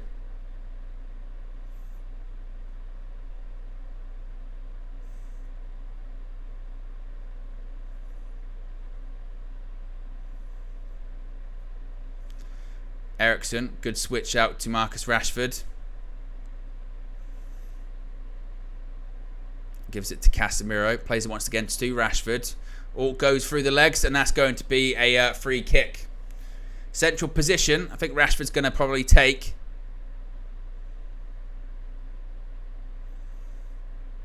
Does well there. He's looked quite lively thus far, Marcus Rashford. I didn't get that. Yeah, goes through the legs. Wins a free kick. I didn't get that against Arsenal in the first half. And this is when I think we have to be careful again with agendas against players. And I noticed it with that first goal against in this game where it goes to Maguire. And they did it with Rashford on Saturday where it got to half time and some were really critical of Rashford, going, Rashford rubbish again. And you go, really? He technically got an assist for the goal. And he actually played a part in what should have been Ahmad's goal, but he kind of scuffed the ball. Was he world class? No. They weren't terrible.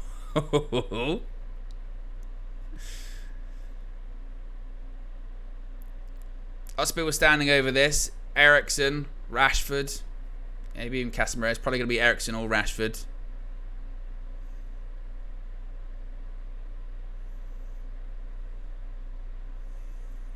Looks like it might be Eriksen, perhaps. Indeed, it is going to. Eriksen shoots. Gets it on target. Comfortable for the goalkeeper, though.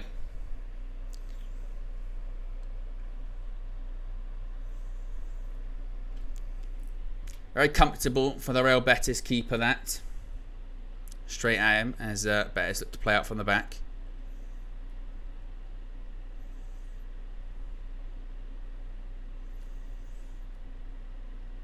My goodness me, it's taking forever to pass it. Look, someone closing down. Oh. And the goalkeeper had the ball at his feet for a good 30-40 seconds there. Let's see a replay of the free kick. Very comfortable for the keeper.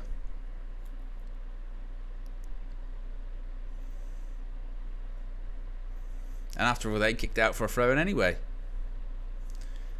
It was Lindelof to Maguire.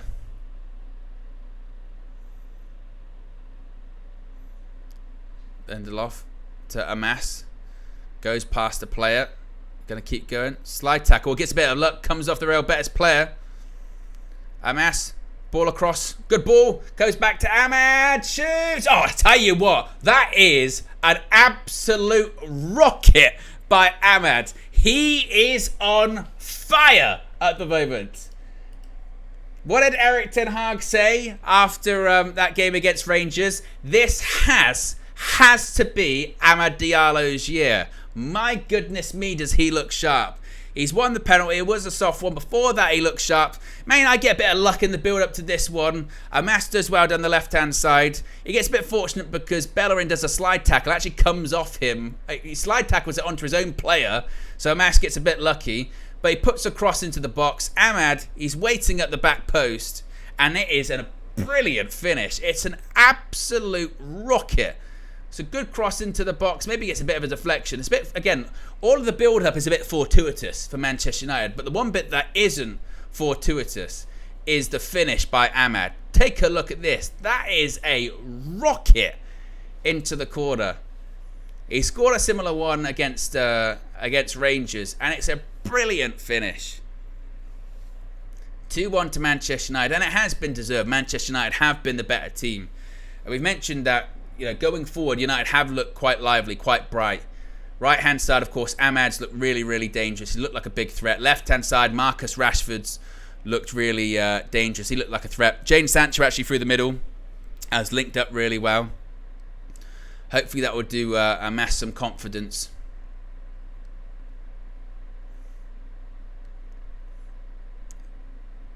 Here's come Amass again. But it's a really good finish.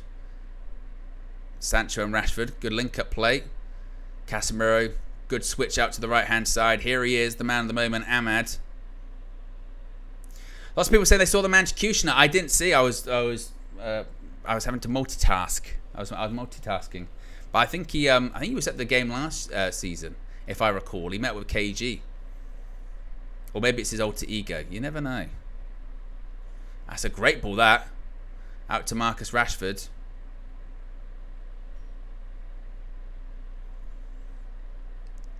Eriksen.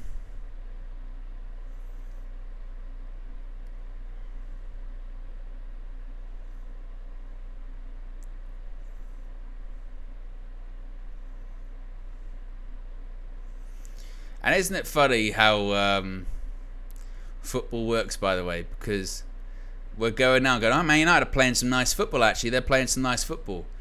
26 minutes ago, I hate this team. This team's not very good. It's awful. Now, we're playing some nice football, but they're not going to be starting really much of the season, quite a few of them, so it can't get too carried away. But I thought when we were playing rubbish, there's lots of room for concern. Well, again, let's pick a lane here. Here's a mess. Jadon Sancho. Rashford. Casemiro. Amas to Casemiro once again. With the Casemiro switch.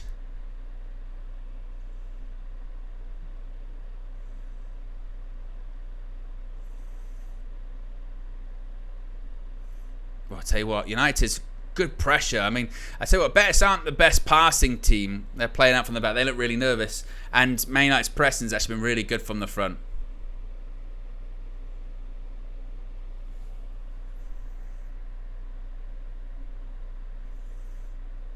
And Manchester United getting back into shape once more. But if you're just joining us, 2-1. Manchester United did go behind. But a quick equaliser from Rashford from the penalty spot. And a really good finish by Ahmad. Turns things around. Jermaine Canna says style of football. I think it's, again, to take a line out of Marcel's book, it's not to get too carried away either way, again, because it's pre-season. I think you look at individual performances, you look at intensity and aggression from certain players or whatever.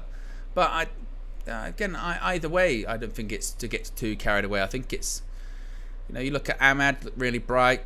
Rashford's look sharp. To be fair, Jadon Sancho, I mentioned this in the second half against Arsenal. I felt quite bad for him because everything for some reason came down the right-hand side and he was playing on the left and he didn't really touch the ball all that much, to the point they even drifted over to the right at one point to try and get involved in the game. But he's looked sharp all pre-season, in fairness to Jadon Sancho.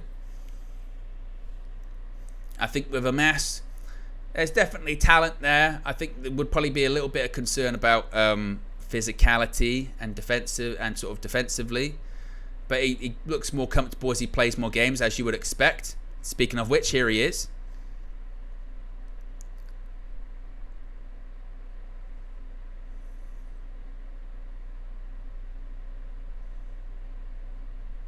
Rashford, good feet again, into the box, puts it back. Eriksen to Ahmad again. Oh, it's a good block.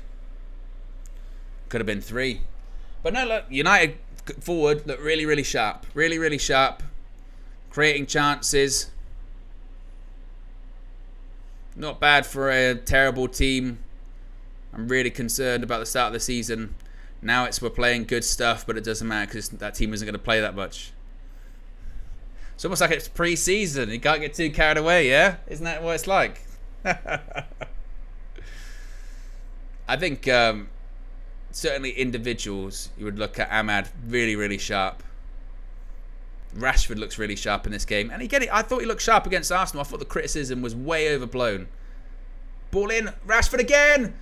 3-1. Casemiro. There you go. I mentioned Rashford looks sharp. Creates a chance for Casemiro. Puts it home. 3-1. And again, much deserved. Manchester United have been the far better team. And to be honest with you, that the goal that Real Betis scored was against the run of play, quite really, wasn't it? Manchester United 3-1 up and deserved.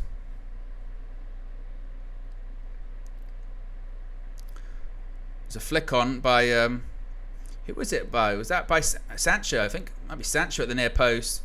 Rashford gets it back across goal, and that's a goal for Casemiro. That's a goal and assist for Marcus Rashford as well.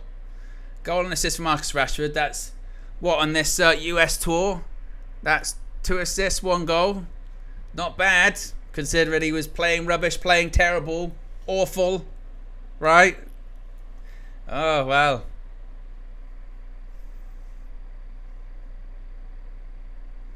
Speaking of which, here they come again.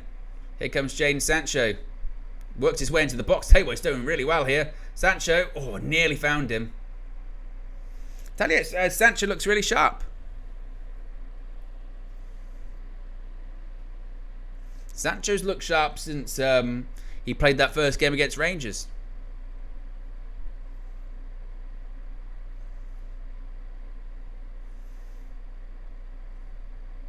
And actually, I tell you what you would give credit for Manchester United in this game. They look a lot fitter than Real Betis. Real Betis look like they're chasing shadows. Like 32 minutes in, Real Betis look like they can't get close to Manchester United in terms of, again, fitness, looking sharp.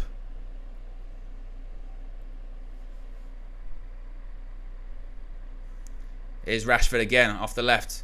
Tried to find Lindelof. And that will go out for a throw.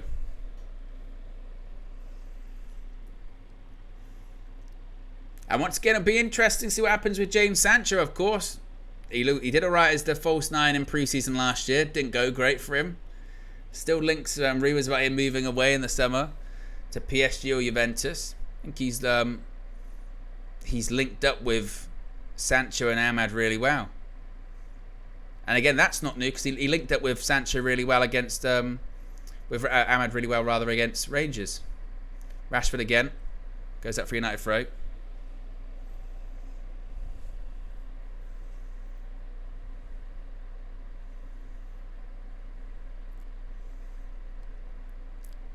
There he goes again, Rashford. I tell you what, he looks really, really, really at it, Marcus Rashford.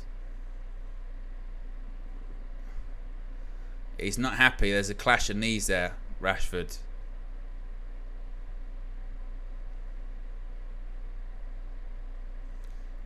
I get a bit of a dead leg.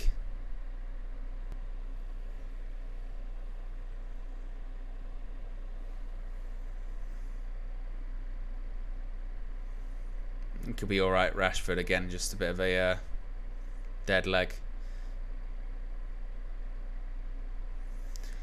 Liam Jones says the Liga sides. It's true. They're probably a few weeks lighter in their pre-season than United, but United definitely look sharp. Rashford looks very sharp.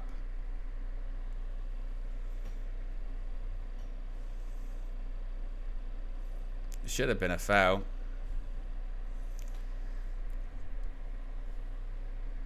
Here comes Real Betis on the attack. But, I mean, to be honest, I'm beyond complaining about these... Well done, Harry Amass. Good tackle. Great tackle. I'm done about complaining with these referees on this US tour because they're shit. They've been rubbish for ages. They were rubbish last year.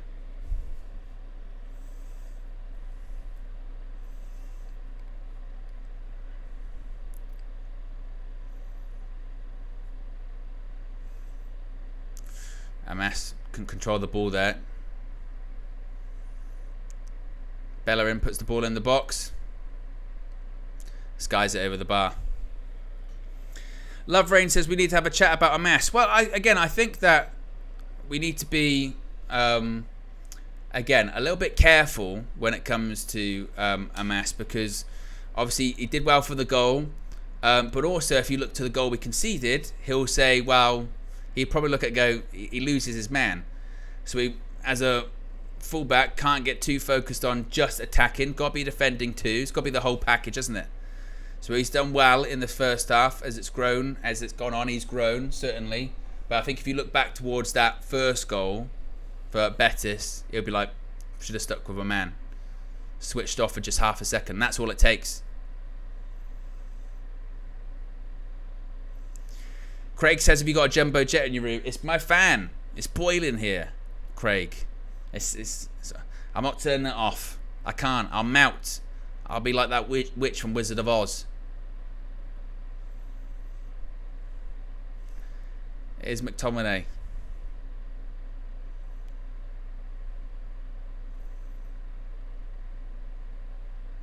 Betis managed to trying to play it through United. That's going to be a Betis throw.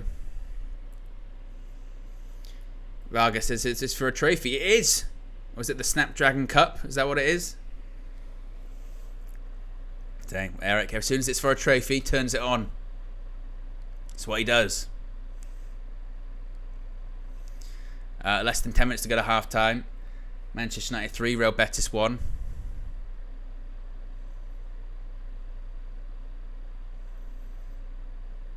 Manchester United deservedly in front. Much better side. Very, very sharp. Oof. Amass. Maybe should have done a little bit better. He didn't think the ball was coming towards him, I think.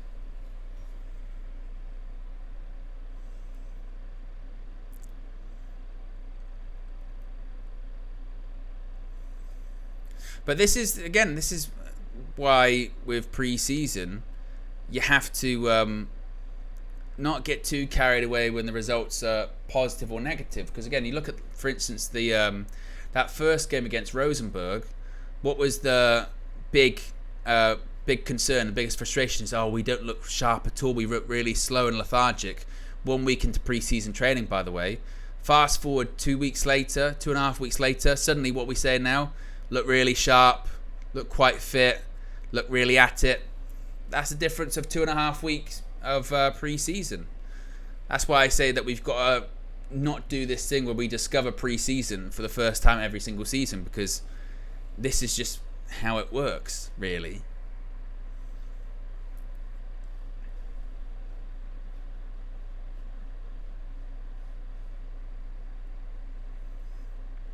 That's going to be a free kick.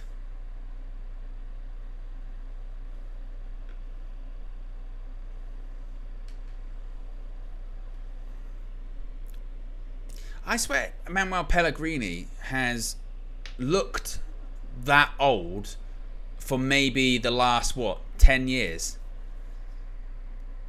Like, he's looked, shall we say, in his mid-60s for 10 years. He looks exactly the same as he did at Manchester City. He sort of stopped aging.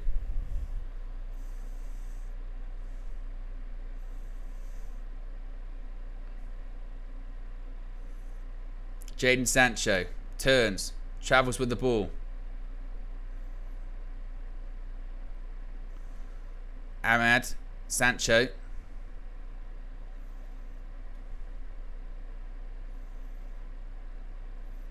Wan-Bissaka, Casemiro. I mean, Wan-Bissaka thinks he was fouled. Ref's not interested in it, of course. Wan-Bissaka, Sancho.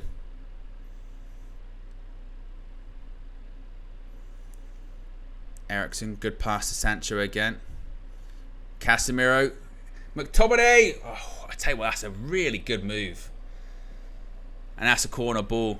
But gets applause from Erik ten Hag and Ruud van Nistelrooy, because I tell you what, that would have been a brilliant goal by Manchester United. Look at this, really intricate passing. Casemiro, it's a good pass to McTominay, and the ball kind of gets out of his feet. Look at Ruud. Ruud was coming off the bench for that one. It was good play. And I tell you what, who was really integral to that, Jadon Sancho again. Ahmad tries to cross.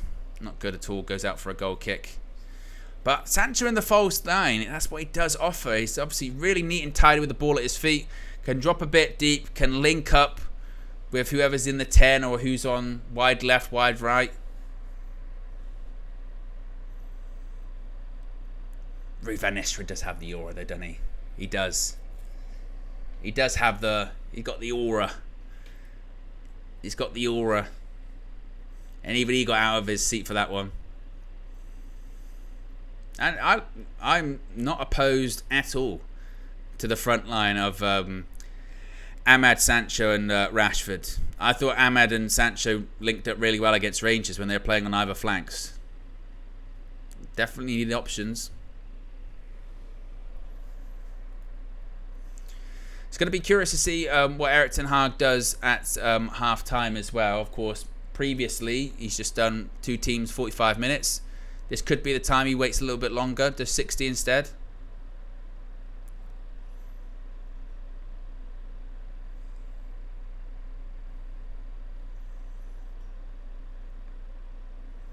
Harry Omes to take this throw, as we're just a few minutes away from half-time.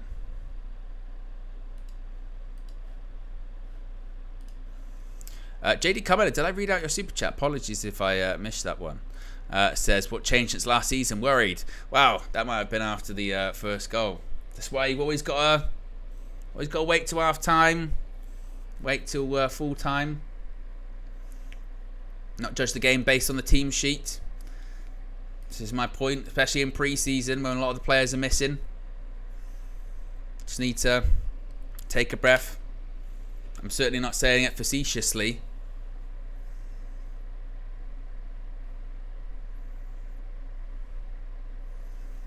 Betis trying to play out from the back, but you took that United's pressing really intensely, and they go long. Man United get the ball back. I tell you what, really good pressing by Man United. Front players, including Wan-Bissaka, puts pressure on the defenders from full-backs. They have to play it long. Go straight back to the Man United centre-backs. Good play.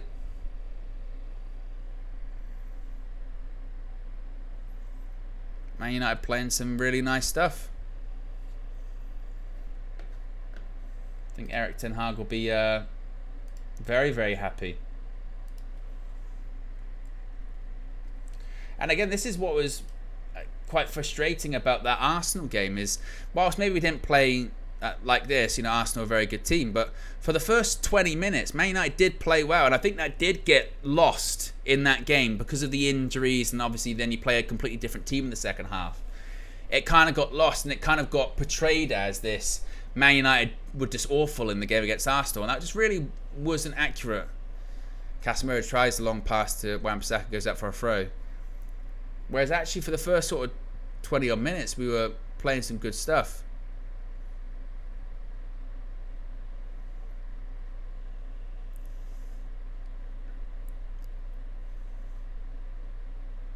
And Betis just giving the ball away again. One thing to say about Real Betis, they have not been very good this first half, but I do think part of that is because United have just been really, really intense, put a lot of pressure on them. God. And I tell you what, they're starting to do what Arsenal and some of those other teams have done against us thus far. They start to get frustrated, they start kicking out. I mean, it's almost a compliment to an extent, although you do get worried about it, is that Ahmad gets fouled a lot, doesn't he? Gets fouled a lot, and that's because they can't keep up with him. Too quick, too nimble. It's a quick free kick. Sancho's into the box. Oh, bit of a miscontrol. Did he manage to win a corner? Does well in the end. Just lost control of it, managed to win a corner. It was a good recovery in the end from Sancho. Short corner taken by Ahmad to Sancho. Good pass by Jadon Sancho. Eriksen ball in the box. Oof.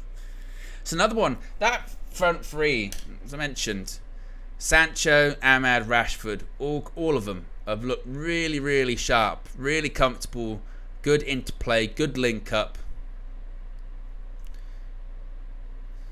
Eriksen, I mean, you can't give him this amount of space on the ball because he'll always find passes. That's not the problem with Eriksen, is it? The problem with Eriksen is, legs getting around the pitch. If you give Eriksen time and space on the ball, he will rip you apart. He still will. Bit of a short pass that by Sancho. Betis trying to counter-attack, but they just go long. Easy for Man United to deal with.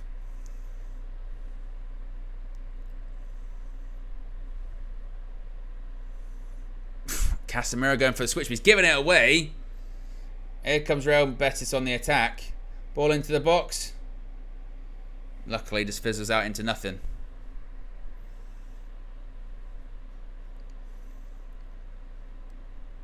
And he rolls it out to Lindelof with now Eriksen on the ball. If you haven't already, click the like button, by the way, guys. Be sure to subscribe too whilst you're at it. Bottom right-hand corner. Late night settings. Or early morning settings, depending on how you look at it. Obviously, we'll have one more pre-season fixture after this on the US tour. That being Liverpool this weekend. 12:30 kickoff, UK time. So we'll be live at around 10:30. So not as late. And against the enemy, against Liverpool. Liverpool.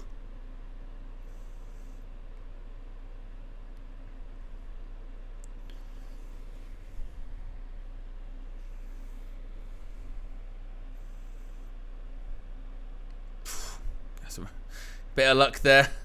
Eriksen tried to play through Wan-Bissaka. Was actually inverted. And that's half-time. Manchester United 3-1 up after going 1-0 behind. Manchester United equalised quickly with a penalty from Marcus Rashford. Ahmad with an absolutely fantastic finish from a Harry Amass cross, and Casemiro with a simple tap-in from a set piece. But United very much deservedly in front. Good value for their lead.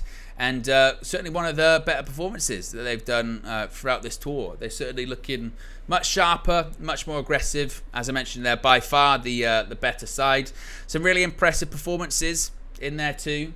I think you would be looking at that front three again, really. It's that front three of Ahmad, Rashford, and Jadon Sancho, all of them. To be fair, this isn't really new. They've looked sharp all the way through pre-season.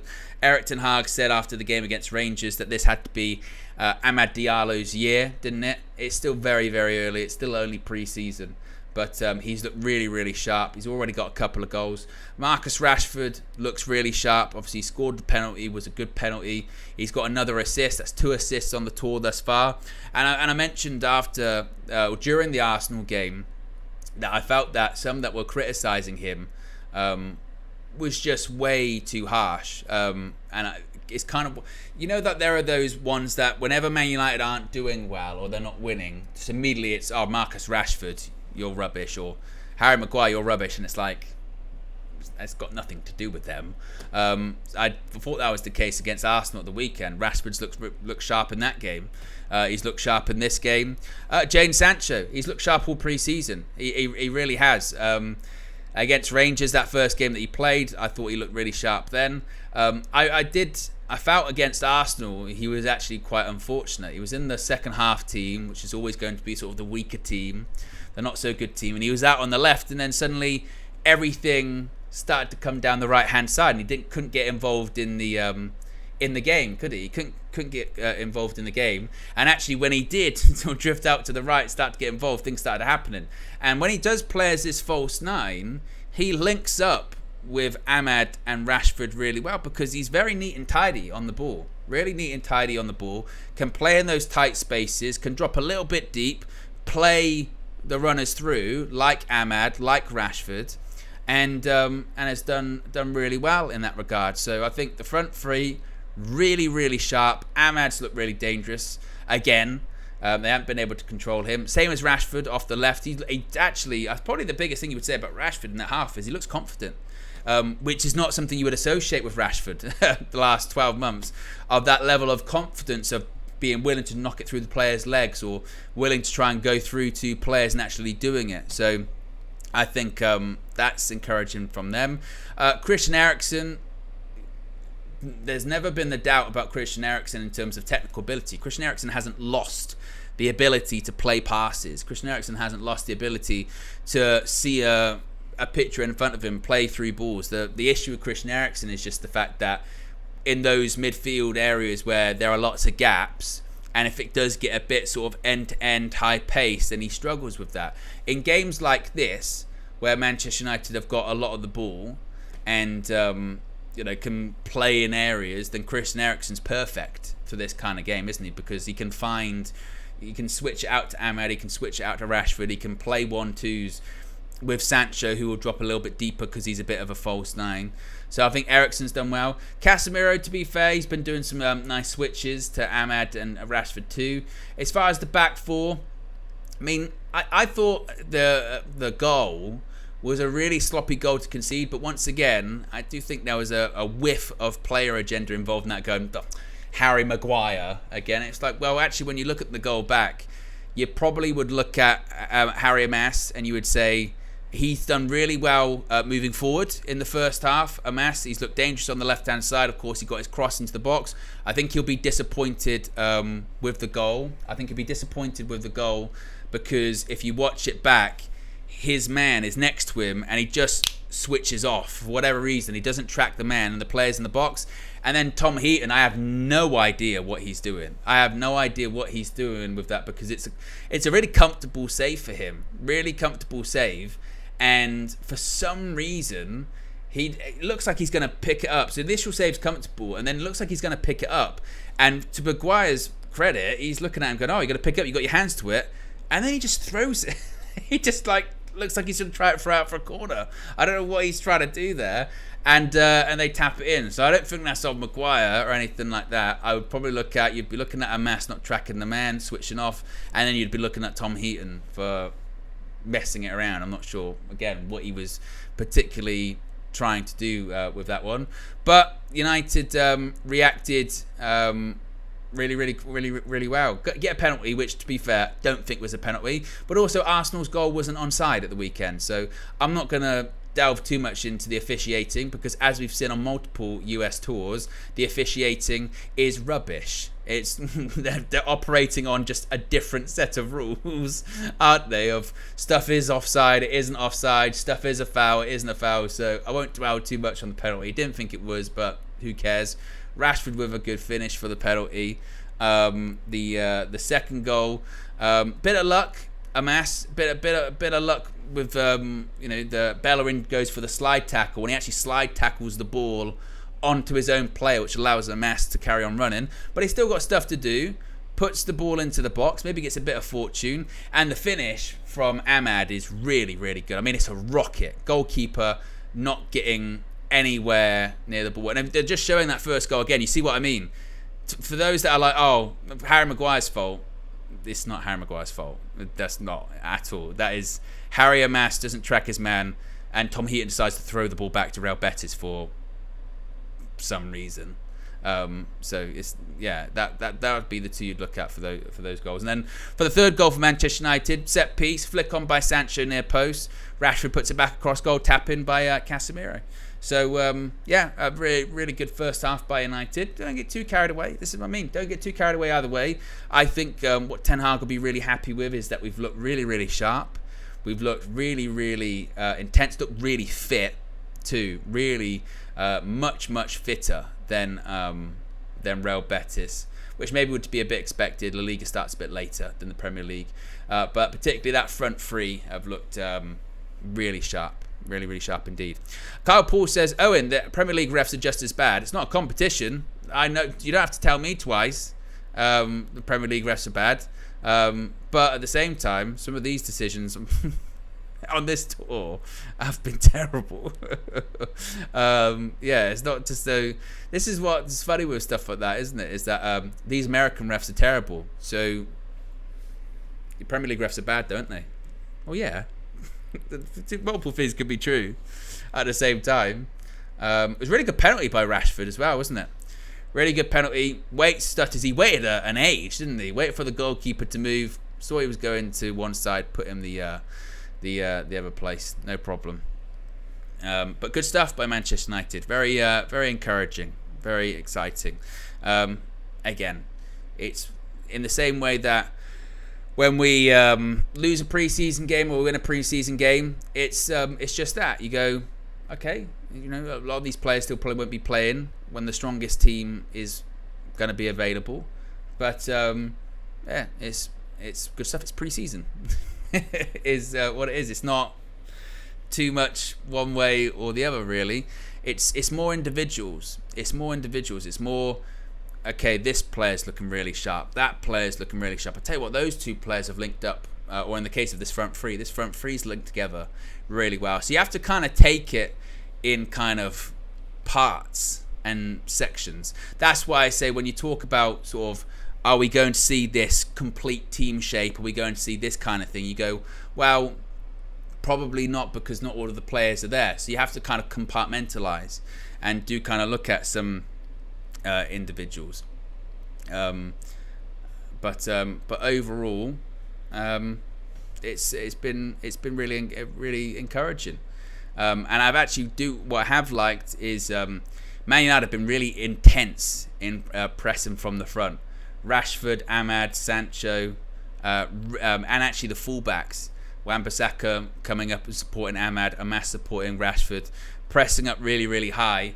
And then Real Betis have had to just go long every single time, and it's gone straight to Maguire and Lindelof. So I think Ten Hag will be really happy. He'll be thrilled with that. Some players doesn't really change their future. It's not gonna. This isn't. I don't think a game that's gonna be like, right, Wamby, 5-year contract, you're staying, pal. Or same with Lindelof going, 5-year contract, Vic, you're staying. No, that's not gonna happen, because again, it's pre-season. But it's about maybe putting them in a shop window, making sure they're sharp, getting some minutes under their legs just in case you do need to use them. I think, to be fair, Casemiro, he's got on the score sheet, and he's done quite well in this game. The first game against Rosenborg, and even to an extent the game against Rangers, he was really shaky, wasn't he? He was really shaky and flying around all over the place. Bit more composed today, bit calmer today. Still does mad Casemiro stuff. Again, still doesn't change overall view on him, but he's going to be here, I think, this season, so we can't really change it much. But his switches of play's been really good. Sean says, but Owen, are you saying the team shouldn't be playing total football on the 4th game of pre-season? Aha. I'm not really sure the point you're trying to make there, because again, this is the point that it's never going to be. And this is what's funny. This is what I find so humorous. So we're halfway through this game, right? 45 minutes ago, there was a collective groan about this team. A collective groan of going, This is the problem with Man United. This is why I'm terrified for the start of the season. Look at this team. Look at this back four. This is Ole Gunnar Solskjaer's back four and all that kind of stuff. And now we're going to tell you what, Man United are playing really well. Man United this is really exciting. Look at this. Really, really encouraging. Wait a minute. I thought 45 minutes ago we're saying about we're doomed and these players are going to be starting the season. Well, they're not going to be starting the season. So, probably out of this team, again, the people that are going to be starting, Ahmad Rashford, maybe a centre-back, you know, maybe Sancho. So, it's pre-season. I don't know how many times I need to say it. I'll keep saying it. But, yeah, it's pre-season. Carrie says many of this team will start the season.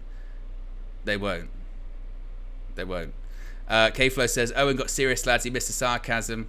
Hey, but the thing is, yeah, K-Flow, is that the sarcasm meter actually goes away after a while because you think people are being sarcastic and then you realise they're not. That one they might have been. But sometimes you think they are. And then they're like, no, I'm being serious. You're like, oh. Oh. It's like, oh. That's why So You're Saying gets into it. So, oh.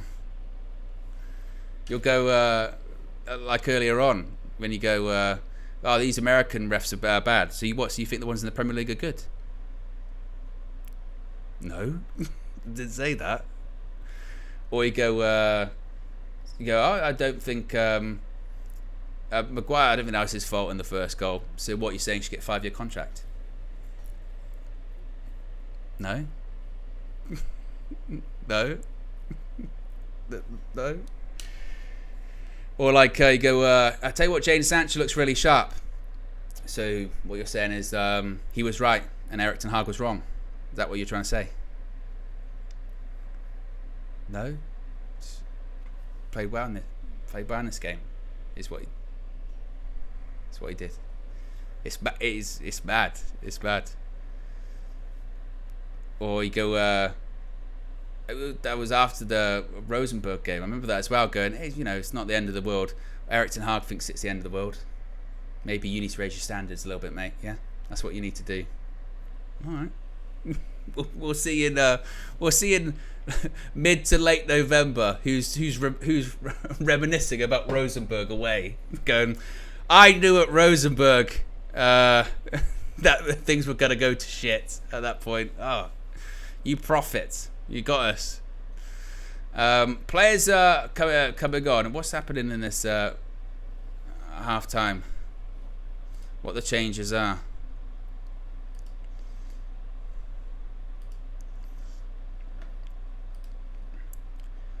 So we're just trying to figure out who's coming on, what's happening. As Dean says, so you're saying you love the Glazers. That was the other one, wasn't it? When remember when those people being brought in, like Dan Ashworth and Omar Barada and Jason Wilcox and what have you, and goes, these are really positive changes. These are really positive changes. Where's your blind faith in Ineos coming from? Just saying they're good. Then like 2 weeks later, they're like, look at these guys do their work. Look at them, it's brilliant. They've made all these they've signed these players. It's fantastic. 2 weeks later, these guys are just another Glazers. Sir Jim's just another Glazer. Remember that one too?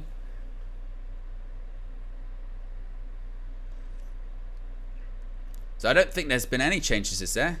I don't think. Moses is latest member of the UV Members Club. Welcome to you. You can join Moses in the UV Members Club. Click the join button. So it looks like no changes. But an exciting first half by Manchester United. Someone's got bloodshot eyes. Good Lord. Look at them. They just zoomed in on the most sort of red eyes. Looked like he was a member of the Sith. I think Real Betis have changed their goalkeeper.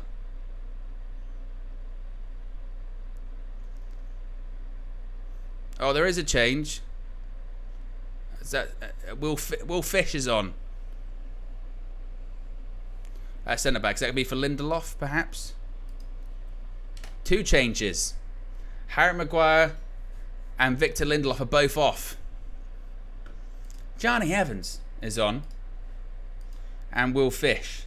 Evans and Fish. The dynamic duo, as they're known as. Here come United again. Ahmad's into the box already.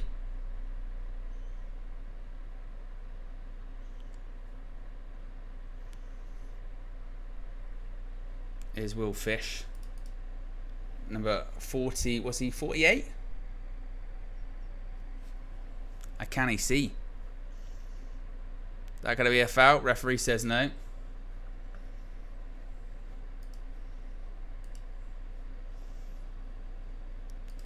Johnny Evans, eh? Oh. He is 48.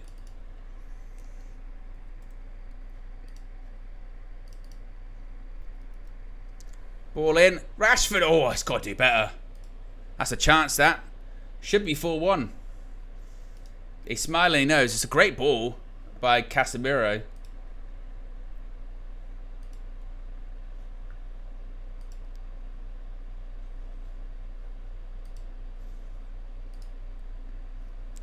Should do better.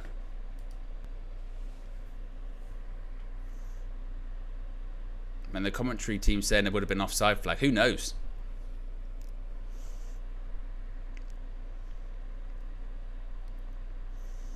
Is Johnny Evans. Humphrey with a super chat says, Asylum settings. Anthony should be very worried. Well, this is something also I've been talking about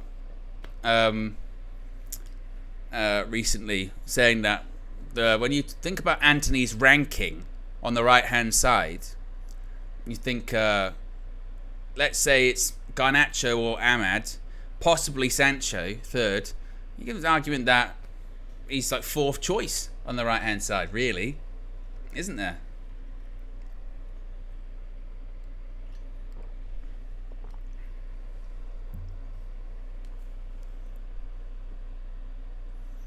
Is Tom Heaton. Good pass to Casemiro. Do you say Casemiro or do you say Casemiro? I sometimes hear the commentators almost throw a Z in there. I always go Casemiro, but sometimes they go Casemiro. They kind of flatten it all out.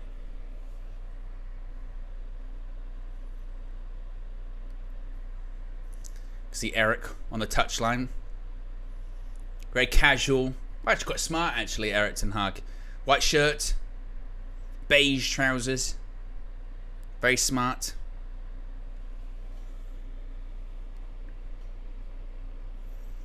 Firestar says Cass, not Kaz. I always go with Cass.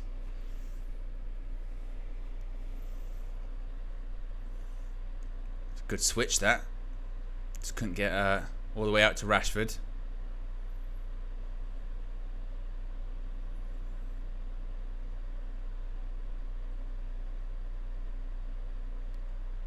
Optimised as well. Wins the ball back and goes all the way back to Tom Heaton.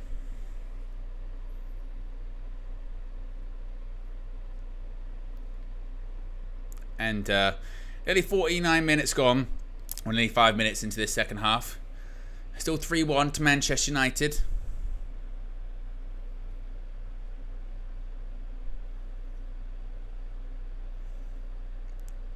Rashford tried to turn. Couldn't do that against Bellerin. Big kick by the Betis goalkeeper, or they win the header. Johnny Evans wins the ball.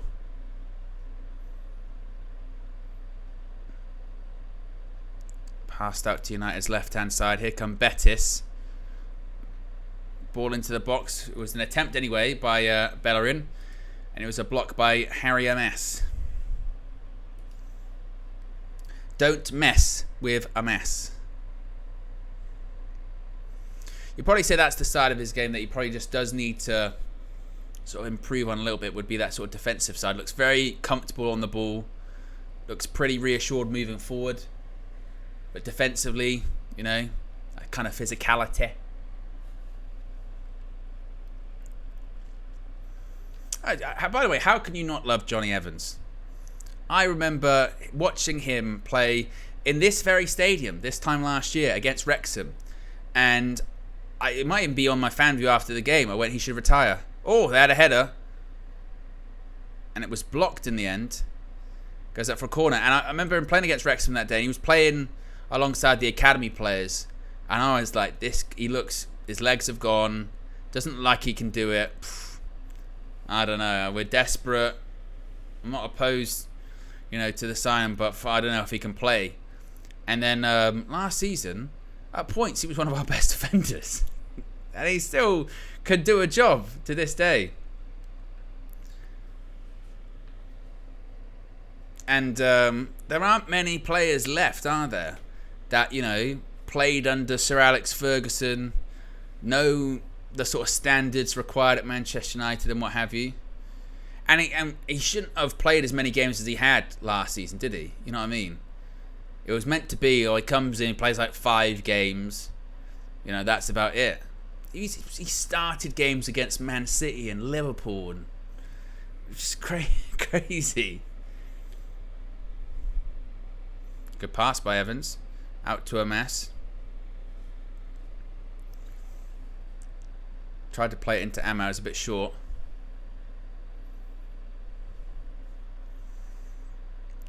Ball over the top. Eriksen wins it back. It looks like Ahmad and Rashford maybe have switched sides a little bit. Perhaps.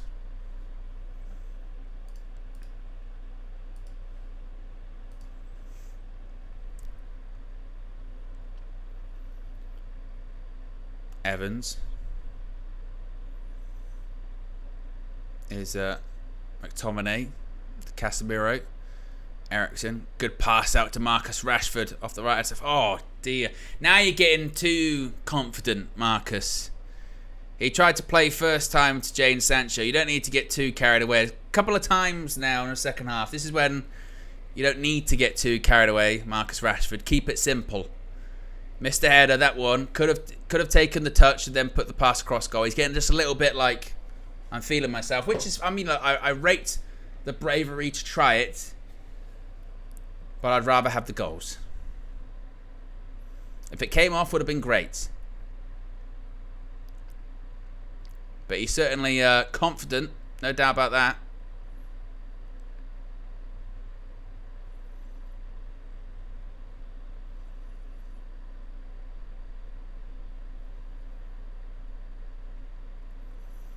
Now it looks like actually now Ahmad's playing through the middle and Sancho's playing off left. Speaking of which, here is Jadon Sancho. Here he goes again. Great feet by Jadon Sancho and he's still running down the left-hand side. Sancho. He's got support back. Gives it to Amas. McTominay again.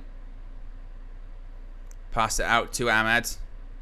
Cuts it back. Casemiro. Oh, it goes near post. I thought he was going to go with a Casemiro special. It's good football by Manchester United. And once again, this is why this front three is very exciting. They've all switched positions. You've got Marcus Rashford off the right. You've got Jadon Sancho off the left. You've got Ahmad through the middle. And what you've got with these three sort of wide players playing up front, you've got the ability for all of them to play in the striker role. You've got the ability for all of them to play off the right-hand side. You've got the ability of all of them to play off the left-hand side, and they can interchange. They can literally move around and cause problems. I do like the look of them. They all look, as I've said so many times, they look really sharp. And they're linking up really well too. And Man United really trying their best to press from the front once more, making it really difficult. And they're all willing to press. I give them credit for that. Casemiro wins the throw there. It's a Betis throw.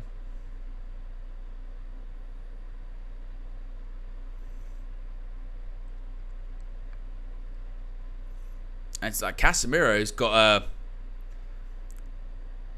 Big burst of energy, hasn't he, in this game? Look at that. Brilliant. Oh, look at that. Great play by Casemiro. Just literally dips it over the player, gives it back to Heaton. Maybe that's what Casemiro needs. He just needs people that are willing to press with him. Can't do it all by himself.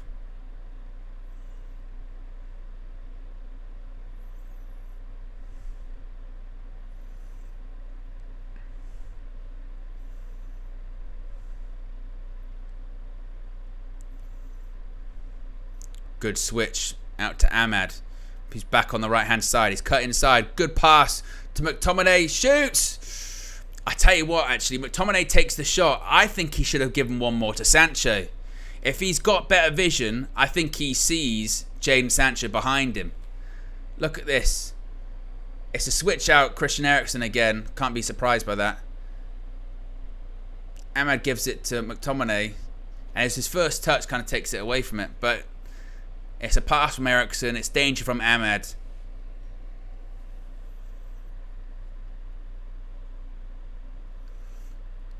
Chris Day says, I agree, Owen, regarding the front three, but we have Højlund and we just bought Xerxes. And we have Garner. How often are we realistically going to see it? Depends. If this front three are doing well, Erik ten Hag will go with what is doing well. We've seen that. You never know. And we do this again. We do this quite a lot, don't we? With when we make signings, we go, what is it going to mean for this player? Maybe they'll have to sit on the bench. If it's working. Ah, it's great feet. He went down. Marcus Rashford. He's saying he thinks it should have been a penalty. And he's staying down.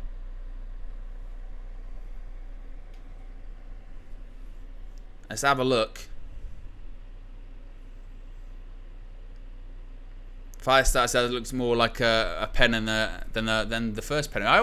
My initial reaction was I felt that there might be something in it.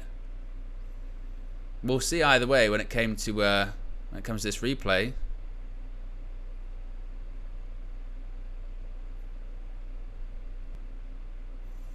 And he looks in discomfort.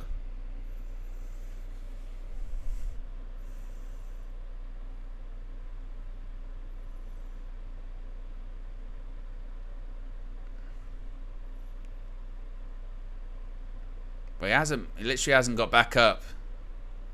Let's have a look. Bannister and Ten Hag are waiting for the replay. Be good if we could see a replay at some point. He's unlacing his boot.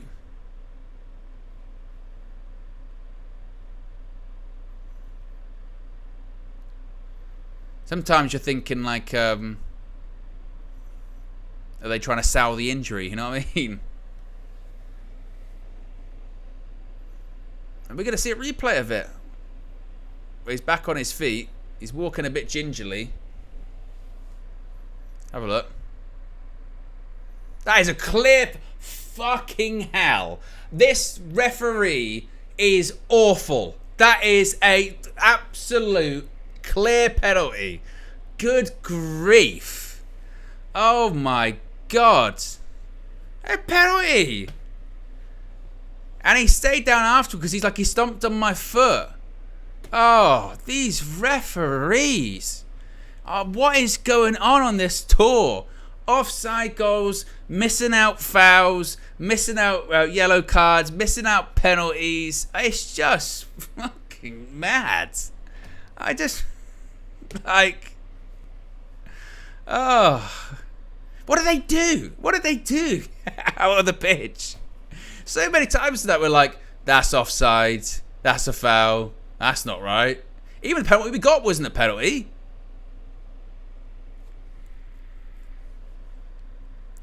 And again, this isn't like a competition of our penalties in the Premier League are rubbish. But these guys are raising the bar.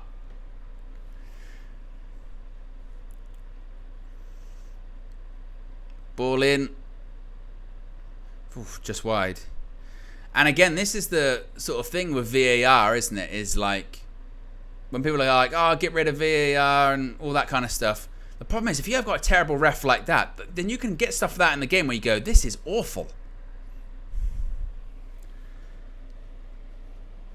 I wonder what Kenny thinks. Disgraceful. Absolutely disgraceful. Yeah, well. Don't blame you. Ball in towards the back post. Hit across goal. And that was blocked out, goes out for a corner.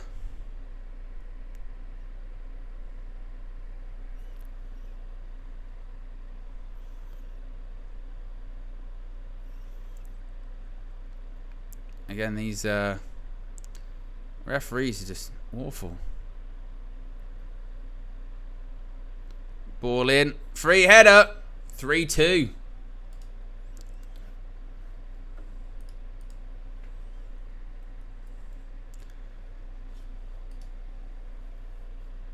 I want to see again a replay of this, but that's what I mean when it comes to these, you know, these key moments, penalties and what have you. Important. Let's have a look. Let's have a look. Ball in. Free header. I mean, between Wan-Bissaka and Fish, I'm not sure whose man he is. No, what? Who's chatting for him?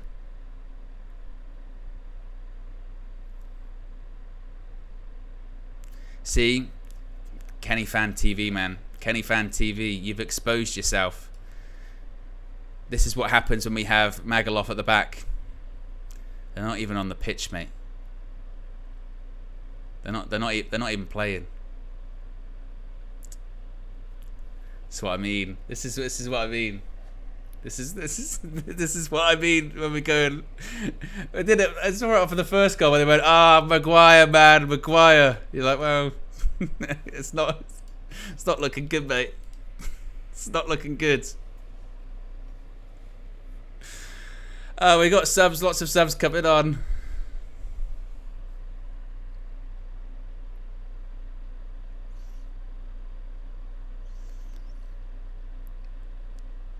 This is when you go like, wow, they've scored a goal. Andre Onana, he's got to work on his claiming crosses. Kind of not playing. Well,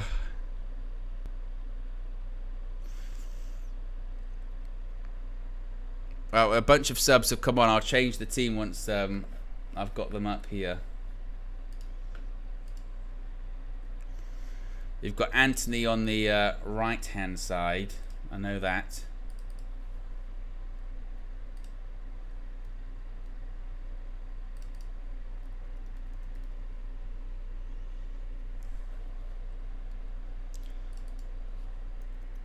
Murray's at left back.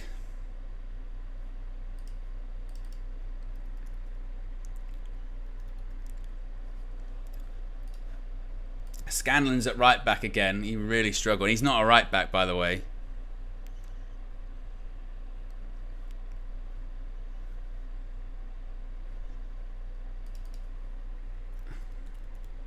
Mason Mount ball in.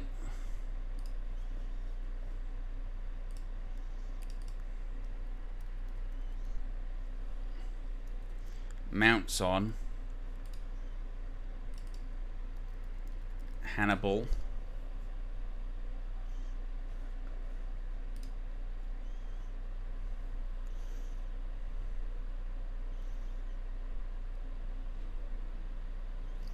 Flagey says this is what happens when Donny van der Beek is midfield. That's true. Yeah, it's true. Not good enough. You've got to ask yourself, you know, we've got to break up McFred. You know, guys, part of the problem. Why are we trying to funnel everything through Ronaldo? Would be my question. As for why are we trying to do that?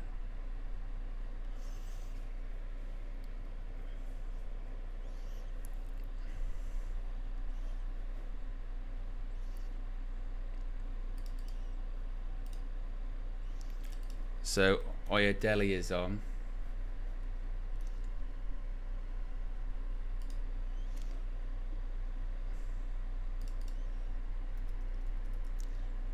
So it's Collier.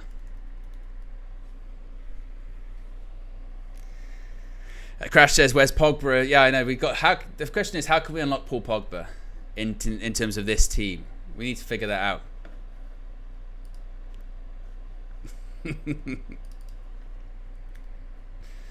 Where are they involved with all of this?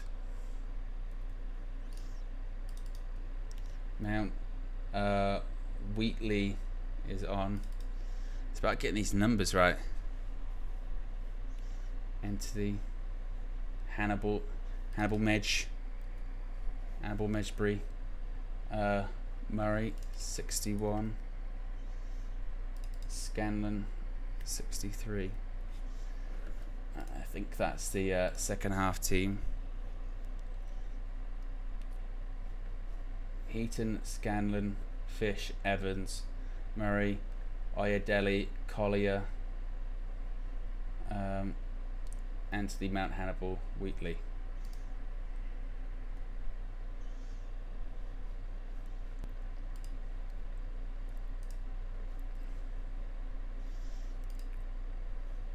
Get that up on the screen. There you go. What you call it? There you go. There you go. What you call it? 66 minutes gone. 3-2. A game of goals.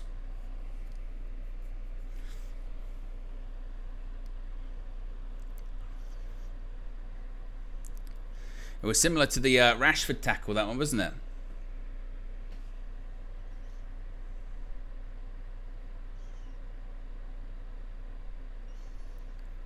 Is Betis on the attack again. Cuts the ball back. Edge of the box. Over the bar. Betis getting back in the game. This is what's weird about these pre-season games, isn't it? Because, of course, once the whole team changes, then the game completely changes and the other team gets back in it.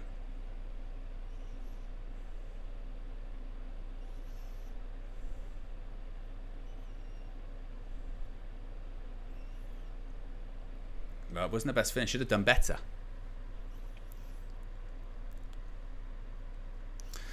Robert says, Thursday, big news coming. Wow. They say Thursday. Thursdays, yeah. Ball over the top. Was that a foul? It goes down. You're not going to get nothing. Mason, what's the point? You can't claim for stuff. If you get a penalty, they'll just give you one randomly. We've been given a penalty that was the penalty in this game. We've had Marcus Rashford's foot get stamped on, and the ref's gone no. So at least, you know, with this referee, they're keeping their consistency level the same, which is shit. Mike, what's your consistency? I just sort of make up as I go along, to be honest with you. All right, fair enough. It's got to be offside, surely. There you go, yeah. I mean, I said it was offside. You never know with these linos.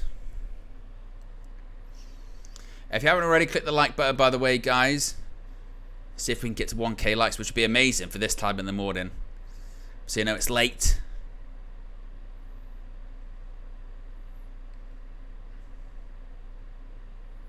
It was a shove.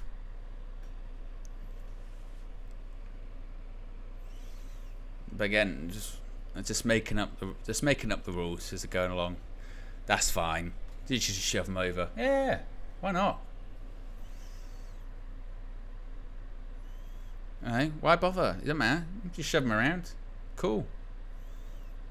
You can stamp on their feet if you want. Is that not a foul? Yeah. Why not?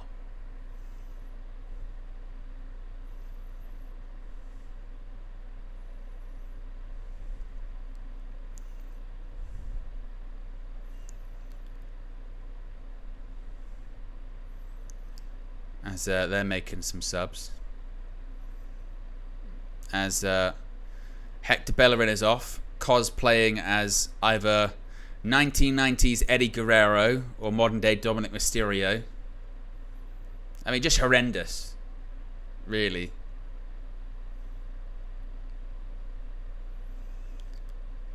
Man United free kick. About 20 minutes to go. Now it's still in the lead.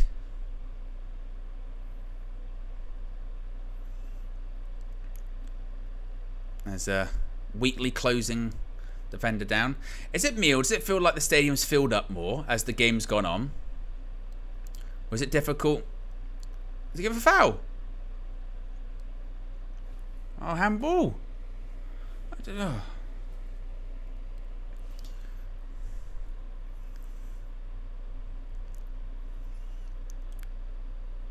Not sure what that was from the Betis free kick.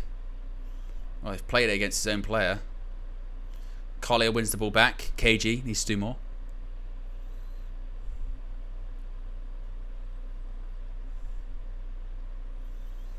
There's Hannibal. Oyedele.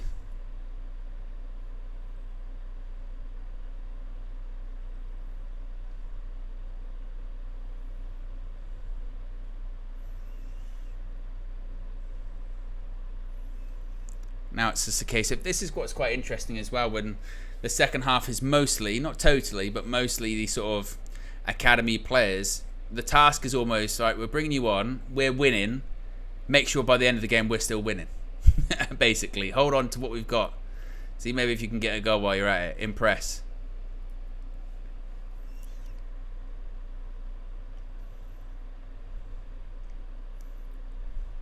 Robert says, is there a penalty shootout at the end today? I don't think so. I hope not. But yes, now look, the stadium has filled up quite a lot. It was quite empty at the beginning of the game, wasn't it?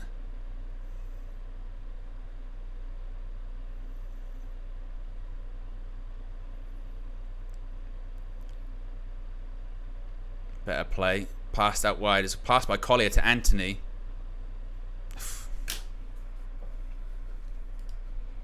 Disgraceful. Absolutely disgraceful. Poor. Poor. And I mean poor.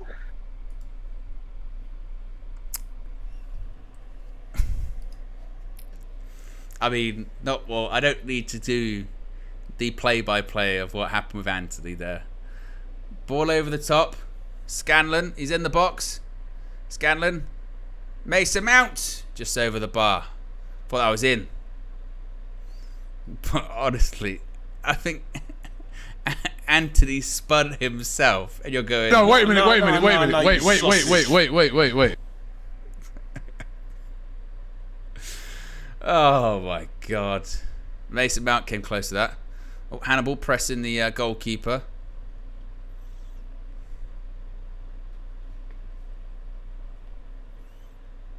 Oyedele does well. Good press.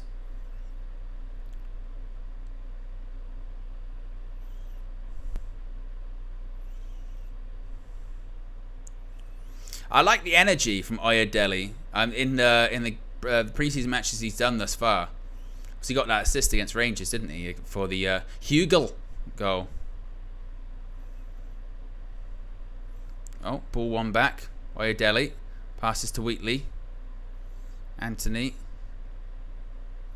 Mason Mount.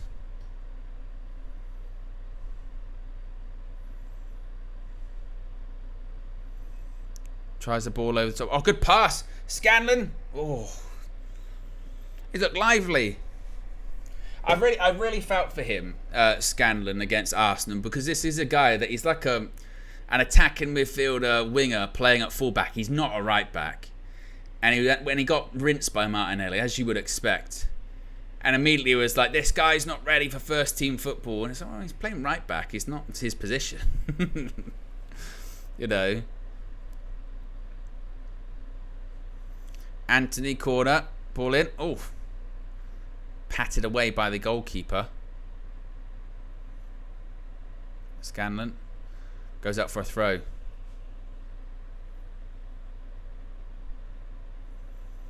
Seeing a replay of the goalkeeper with a bit of a parry.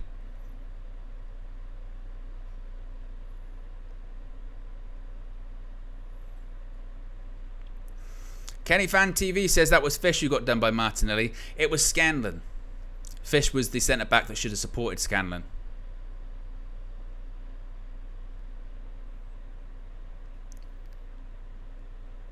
Here come Betis on the attack.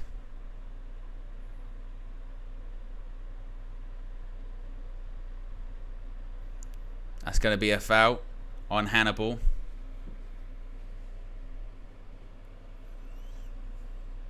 Sure, it's got. Ref, he just blocked the free kick. What? What? These referees, man. Why is they just? Honestly, these refs are—they're crazy. They're honestly, they're making it up as it goes along. They've stood literally in front of the ball, kicked it against them. They've gone, "That's fine." Like, what? Ref. No, wait a minute. Wait.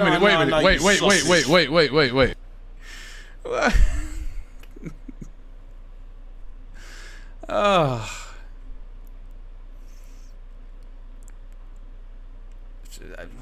I forgot. Last year, I forgot about this, that the refereeing last year was bad. And when we played that first game against Arsenal at the weekend, it kind of came back to me, and I went, oh my God, it's awful. Wheatley's in the box. And I said at the start of this game, didn't I, going, I hope that it was just a one-off and that the ref's going to be good. God, he's awful. Anthony, that going to be a foul?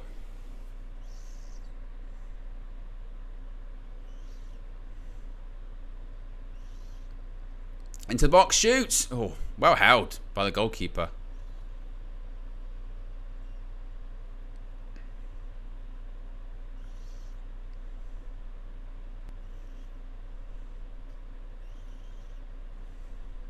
But, I mean, good grief. And even the penalty that we got wasn't a penalty. And then, irony is Marcus Rashford gets stamped on in the second half. Ref, no. I always wonder, what must the referee be thinking when, like, so they've gone, no, it was a dive, or he's down on the floor, and then they see the player like Rashford down fully for like 5 minutes. Do they think like, well, if he's hurt, then actually maybe something must have happened there that I've missed? Because, oh,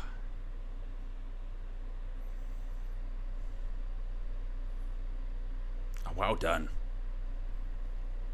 by Will Fish. Anthony manages to keep it in this time.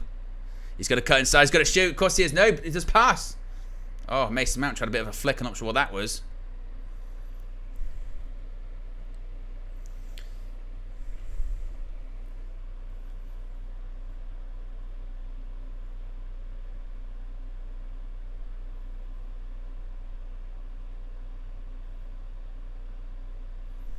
You know when Anthony's just going like that? It's like he goes like this, and he then just sort of, he's on the perimeter of the box, isn't he? Like this. And you're going, is he going to pass? Is he going to shoot? And he carries on going like again. Is he going to pass? Is he going to shoot?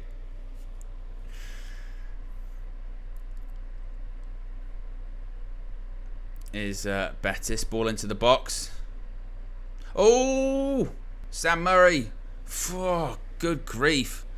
Poor touch, and he went down. I mean, it could be a pen. Who knows? Who knows whether it could be a penalty? I can't say one way or the other. Oh, he's in the box. Wheatley. Oh, react. Mason Mount. Oh. Why did he take so long?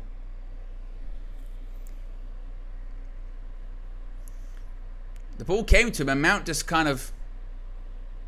I thought Mount was just going to hit it. Let's have a look at this. Murray, terrible touch. Does he get the ball? I tell you what. This referee, by the way, is fucking rubbish. He's so bad. Mount, why did Mount take a touch? Just first time. But that was a penalty, by the way. Honestly, these referees are so bad. No, wait a minute. Wait. I've never seen anything like it. I've never seen anything like it. This referee, he might be the worst referee of all time. He's got to be up there. You know that they have like the referee, what are they called, like observer in the crowd where they rate him after the game. Good Lord.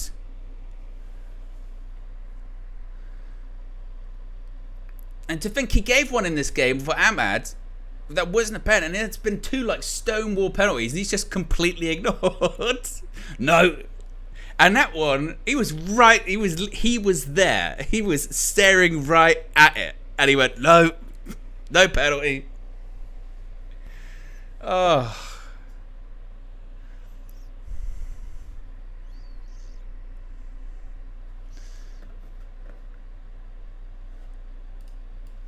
I'm gonna do a rare Owen tweet.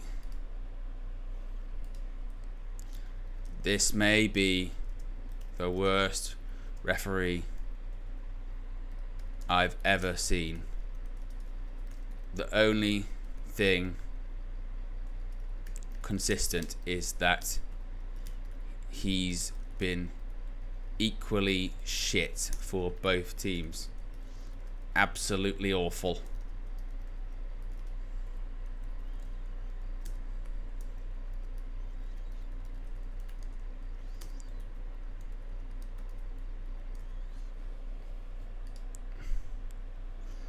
So,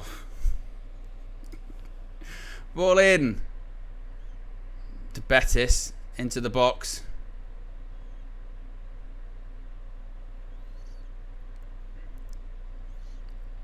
Less than 10 minutes to go. Betis will feel they maybe got another goal in the game.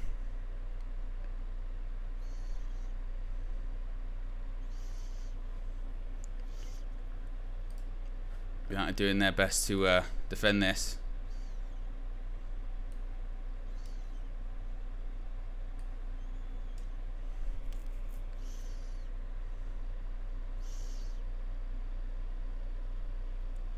If you haven't already clicked the like button, we are, what's that? 14 likes away from 800. Which is fantastic for this time in the morning, evening.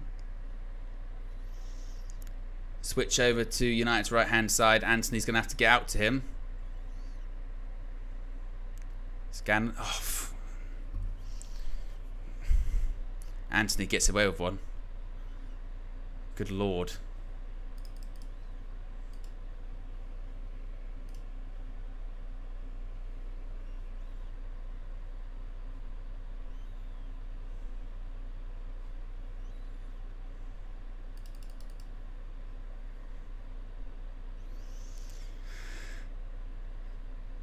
There's Eric Ten Hag and the, I guess, frozen in some kind of suspended animation Pellegrini, as I mentioned earlier on, has been the age of 67 years old for the last 15 years. Very impressively. So is his assistant manager. Him and his assistant manager, they always wore suits together, didn't they? Kind of a rare thing. You know, like sometimes you might have the manager in a suit, but the assistant manager's in a tracksuit. Him and his assistant always wore the suits. And his assistant must have been, I think the assistant's been in his 70s for the last 15 years as well. Oyedele does well.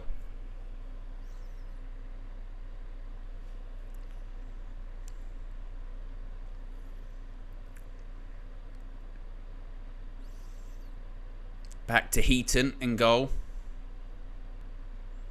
What was that?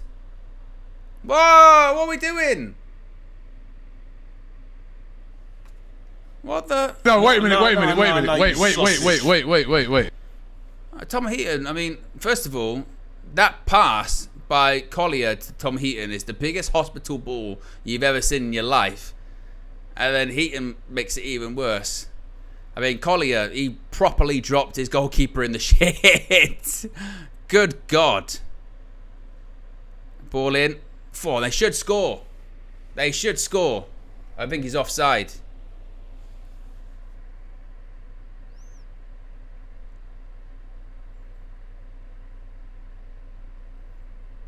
I mean, he might be off.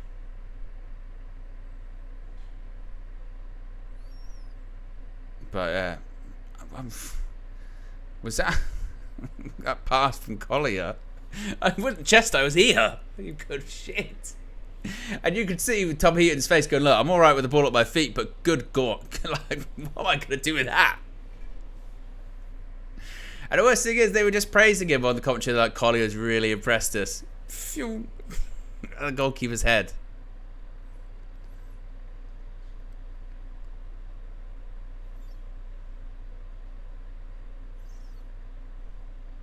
Well done, Mason Mount. That's got to be a foul. Oh, he's going to book him. Oh. Go book him.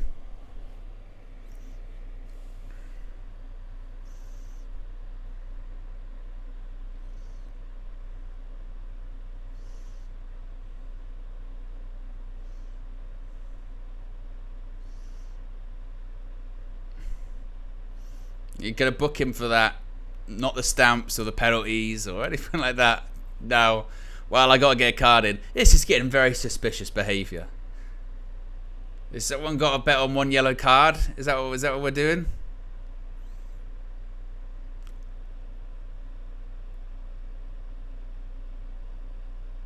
Anthony's coming off. Mather's on. Unless he's injured. Doesn't look happy.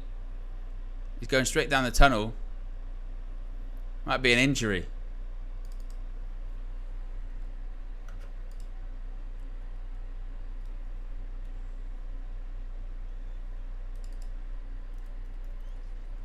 So Mather is on for Anthony. He's played, I don't know. If we get any more details on what that injury is, if there is one, we'll let you know. I'm not sure how he would have been injured. He hasn't really done all that much. Collier into the box. I think that went off.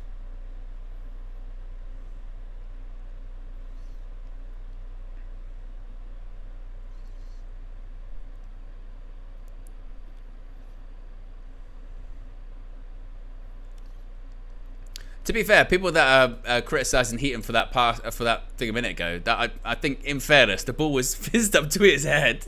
I don't think that was necessarily a Tom Heaton problem. When you see the pass back,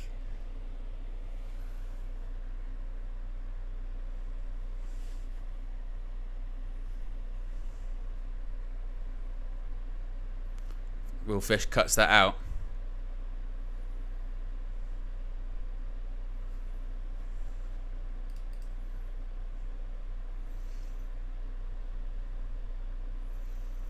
That is a very interesting one with Anthony, isn't it? Very, very interesting. Because that one seemingly came out of nowhere. He's gone straight down the tunnel. Maybe he has been just hooked. Into the box. Oh, to be honest, how Real Betis haven't scored in the second half.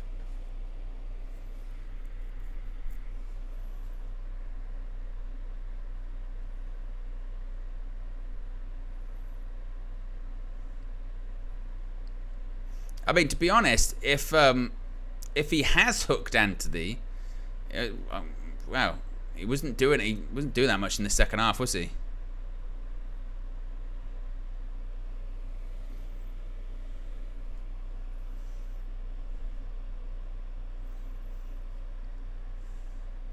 But could just be an injury. Could be overlooking it. Could be looking too much into it. So don't speculate too much.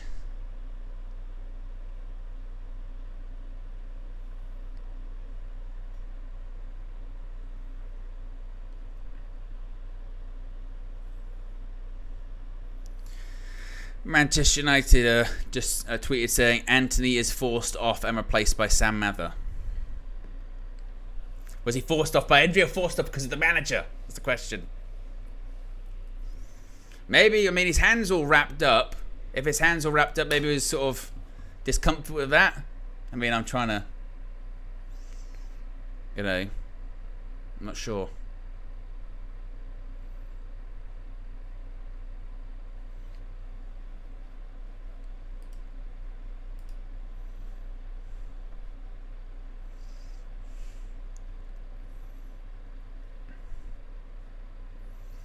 Steve says went down the tunnel with the physio. To be honest, the likelihood is that he's injured. It's like Chris says there in the chat. It had a bit of discomfort on the ankle, but because he was also not playing well, it's like, well, then it could be something else. The only thing that puts an element of doubt in it is that he wasn't playing particularly great, wasn't it? But the reality is he's probably injured. Probably.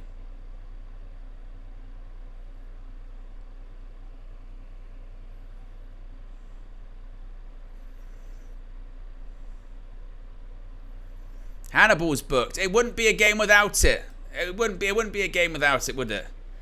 Hannibal getting a booking.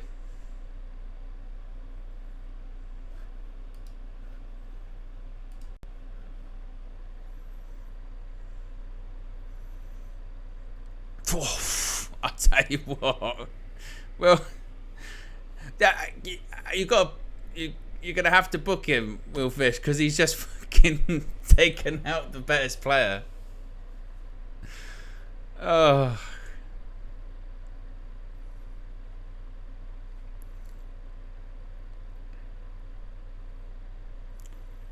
Well, free kick. It might be the final kick of the game.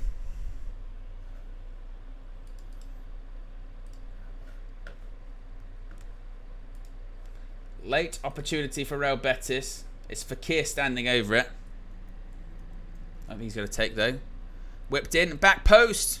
Oh, I tell you what, Collier does really well. It was a good ball back post. He does really well, Collier, actually.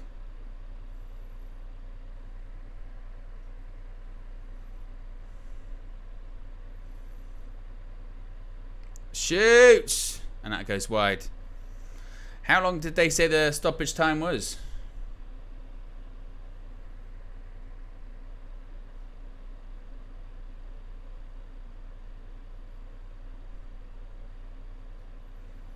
And that goes wide. Tom Heaton, of course, has the captain's armband.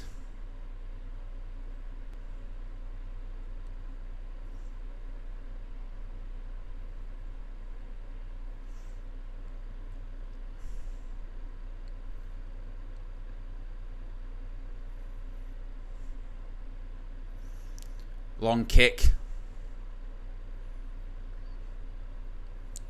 Wins that header.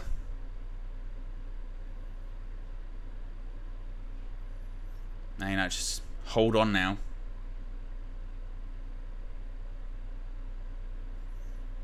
Shoots, blocked. Collier again.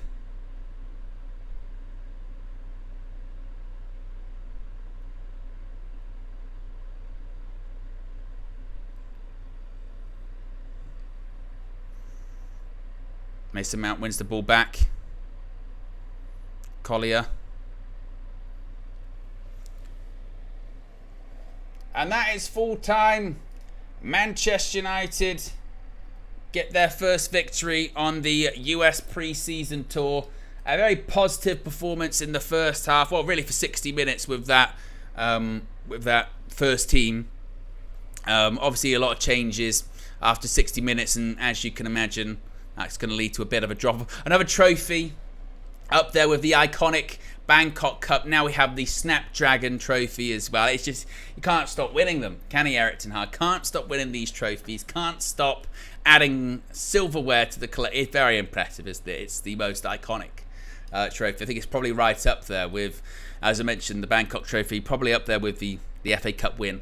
You know, Erik ten Hag, that's now 4 trophies, really. During his Manchester United tenure. FA Cup, Carabao Cup, Bangkok Trophy, and also now Snapdragon Trophy. It's impressive, quite frankly. Very, very impressive. So Manchester United get the victory. In terms of the overall game, once again, it's a tale of two teams. Once all the substitutes are made, the game drops off. United start holding on. A couple of the goals we conceded. The first one, sloppy. Second one, again, from a cross-in, centre-backs and full-backs should be tight together, sloppy. But United played some really good stuff, looked really sharp, particularly those forward attacking players, particularly Ahmed, Rashford, Sancho. Christian Eriksen did well. Casemiro did well. And some of the young players, Harry Mass did well. So yeah, it's an encouraging performance, particularly with those players that are going to be more involved with the first team. So I think that's good. As far as injuries, I mean, Anthony went off. We don't know. We don't know what that is. He was only on for 20 odd minutes. Don't know if that's an injury. Don't know if that's precautionary. Don't know if he just got hooked because he wasn't playing very well when he came on. So we shall see what happens when it comes to Anthony. Last thing we need is more injuries. Although certainly he's not as important, is he, as the other injuries that we've had when it comes to Euro and Højlund, but could be important when it comes to try and move him on, if indeed an offer were to come in. But it's another victory for Manchester United in this pre-season. That's 2 defeats, 2 wins. A defeat against Rosenborg and Arsenal, a victory against Rangers and Real Betis. And we conclude the pre-season with the game against Liverpool at the weekend, which of course I will be live for. So some very good and exciting moments in this game. We'll be chatting about that I'll do a fan view afterwards. We'll also get some reaction from Flex and KG from Inside the Snapdragon. With Rashford, as Flagy said, Rashford was limping. I think he's fine. He got a bit of a stamp on his foot, didn't he? But I think he'll probably be okay. It was a clear penalty. Oh my God. I mean, that referee, terrible. I mean, just awful. Absolutely awful. But yes, Manchester United get the victory, so there you go. Be sure to smash a like on the like button, guys. Be sure to subscribe, bottom right-hand corner. As I mentioned, fan views will be coming up very shortly from myself, from Flex and KG in San Diego. Possibly chat with a player after the game too, as well as plenty of other content. Just FYI as well, as you would expect, considering it's 5 o'clock in the morning, it's not going to be a morning show tomorrow morning at 9 a.m. But there will be lots of content that's coming up probably later. Actually, to be honest with you, by the time that some of the content comes up from San Diego, it'll be around like 7, 8 o'clock that time anyway. So you'll have stuff that will be there coming up for you tomorrow morning anyway. So big up to everyone. Click the like button, subscribe, all that fun stuff. I'm out of here. Peace.